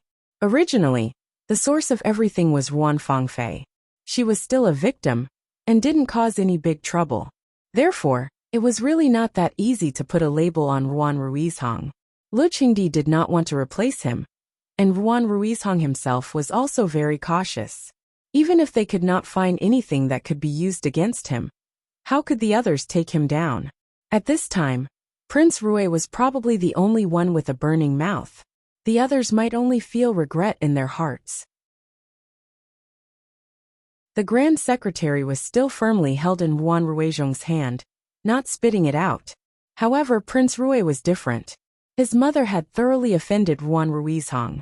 He originally thought that this old thing wouldn't be able to climb back up. But who knew? He was the Grand Secretary of the Imperial Cabinet. All the memorials to major events in the world had to go through him. Even though there were still 3 cabinet elders in the Imperial Cabinet, he could still influence many things without batting an eyelid. He didn't need to side with anyone. He only needed to slightly target Prince Rui in certain areas to make him suffer a great loss. No one would even notice that something was wrong. Prince Rui knew this very well, so how could he not be anxious? After Imperial concubine Su learned of this matter, she could only say miscalculation. Other than that, she couldn't do anything else, let alone say a word in front of Lu Qingdi. Imperial concubine Su was favored, but she was far from being able to participate in politics. Ruan Ruizhong knew how he had offended Luo Peishan. Naturally, he would find an opportunity to apologize. However, this kind of thing was naturally not easy to say. However, these old foxes in the officialdom could twist their words 78 times in their stomachs. Things that they already knew. If they were mentioned in a vague way, they would know everything. Then, they would have a few meaningful words. Well, they were probably all working for the same person. Well, since your family's matter has been dealt with, and you have been kept in the dark for so many years, I will be magnanimous and not bicker with you. During the banquet, Luo Shangshu's great-grandson was carried out for everyone to see. He received a lot of praise. He was so small and didn't know anything yet. He was smart and had the appearance of great talent. In the future, he would definitely become a pillar of the country and so on. Everyone knew that this was flattery. Under normal circumstances, no one would pay attention to it. But Luo Peishan was in a good mood as a great-grandfather, so he naturally happily accepted it all. When the child was brought back, he brought back a lot of good things. It should be known that he had already received a lot of good things from the female guests before. After this little guy's 1-month birthday banquet, it was time to prepare for Jingwan's coming-of-age ceremony. On the 6th day of September, there were still 10 or 20 days to go. However, the big families would not complain about having too much time to prepare these things. They would only feel that it was not enough. If it were the royal family, it would be more cumbersome, especially when it was related to the dignity of the emperor. For example, the birthday banquet and so on, it would take at least 3 months to prepare in advance. Invitations were sent to many high officials and noble families in the capital. Although there were so many officials in the capital that if a plaque fell down, 2 of the 3 people who were hit by it might be officials. There were not many families who were qualified to be first-grade officials. Those who were below 3rd grade probably could only be relatives. Jingwan's status and her relationship with Great Elder Princess and Prince Jin were obvious. Her coming-of-age ceremony was at least several times more grand than the 1-month birthday banquet of the eldest grandson of the first branch of the Luo family. Because Great Elder Princess was present, the concubines of other princes and princesses would naturally be present, not to mention the madams and old madams of dukes' mansions and marquis mansions. As far as the current Luo family was concerned, perhaps only Luo Peishan's birthday banquet could be compared with this. As expected, when they learned that Jingwan's coming-of-age ceremony was about to be held, many people inquired about the candidate for the position. Although they knew that there might not be anyone who would accept the position in the end, they still couldn't help but think about it. Apart from other things, Great Elder Princess would be the guest of honor. If she praised the candidate, the status of their daughter would immediately rise a lot. Yes, no one had different ideas about the candidate of the guest of honor. The Luo family didn't hang on to this matter. They directly announced to the public that they had found a candidate and had obtained the other party's consent. Therefore, since those who had the idea didn't get the news, it had nothing to do with them. Although they didn't directly say who the candidate was, they still knew it after inquiring about it. After all, it was not a secret. However, this final result made many people feel a little strange. They had a biological sister. Even if she was too young and unsuitable, there was one who was only a year younger than her. Even worse, there were still cousins. In the end, she chose an outsider. What should they say? Of course, as an outsider, they would only grumble in their hearts and wouldn't say anything. But as a relative, they would definitely be unhappy. As a relative, they would support an outsider instead of a relative. They had never seen such a heartless and unscrupulous person. Of course, they wouldn't say such harsh words out loud, but that was what they meant. They even hoped that Jingwan would be replaced. However, these people were all stopped by Madame Luo. With her there, no one dared to act rashly. This matter didn't reach Jingwan's ears. However, even if she knew, Jingwan wouldn't change her expression. She was an emotional and cold-blooded animal. So what? The Zhou family was quite happy. After all, their daughter generally didn't have a chance to show her face in front of great elder princess in her life. Because she was already engaged, they didn't care whether she could be favored by those noble ladies or not. However, Zhou Shuang's uncles, and even her father felt a little regretful that she was engaged too early. If they had known that today would happen, they should have broken off the engagement with the chancellor of the Imperial College now. When Zhou Shuang learned about it, she burst into tears. At that time, when she was blind, the other party still agreed to this marriage. Now she just wanted to show her face, and they wanted to break off the engagement? Did she think she was noble just because she showed her face? She was so snobbish and heartless. How could she still want to find another man? She might as well not get married and be a sister-in-law for the rest of her life. Zhou Shuang was so angry that she almost didn't want to be the assistant. Fortunately, her mother stopped her. If you really did that, wouldn't you be wasting Miss Luo's and Miss Yuan's good intentions? Don't bother with them. Your grandmother is still above. If they dare to say such things, your grandmother will fly and break their legs. Time went by in a busy way. Soon it was the 3rd day of September. After writing their resignation on a piece of paper, Luo Rongyan and Madame Zhang went to Great Elder Princess's mansion in person. They first greeted her verbally, and then submitted their resignation. 2 days later, the couple went to Great Elder Princess's mansion again. Great Elder Princess gave them a reply. On the 6th day of September, the Luo family opened the door to welcome the guests. Although most of the guests were female, they were all noble. So Madame Luo had to cheer up to welcome them. When Li Hongyuan came in person, it seemed that there was nothing strange. As for the other brothers, it was even less strange. However, these noble masters found that there seemed to be servants of the Luo family serving them. Others didn't feel anything, but Prince Rue felt a little guilty. After all, he had once seduced a girl in the Luo family. Now there was no suitable girl for him to seduce, but he was guarded against as if he was a thief. Li Hongyuan glanced at him. He was the one who added fuel to the fire about Luo Jingying. Today was his sweetheart's big day. If anyone dared to make trouble, he would be the first to kill him. As the star of today's ceremony, Jingwan was preparing for the East Room. At this time, she had finished bathing, changed her clothes and sat down to wait. Beside her, there were not only the host and assistant, but also the people who were close to her.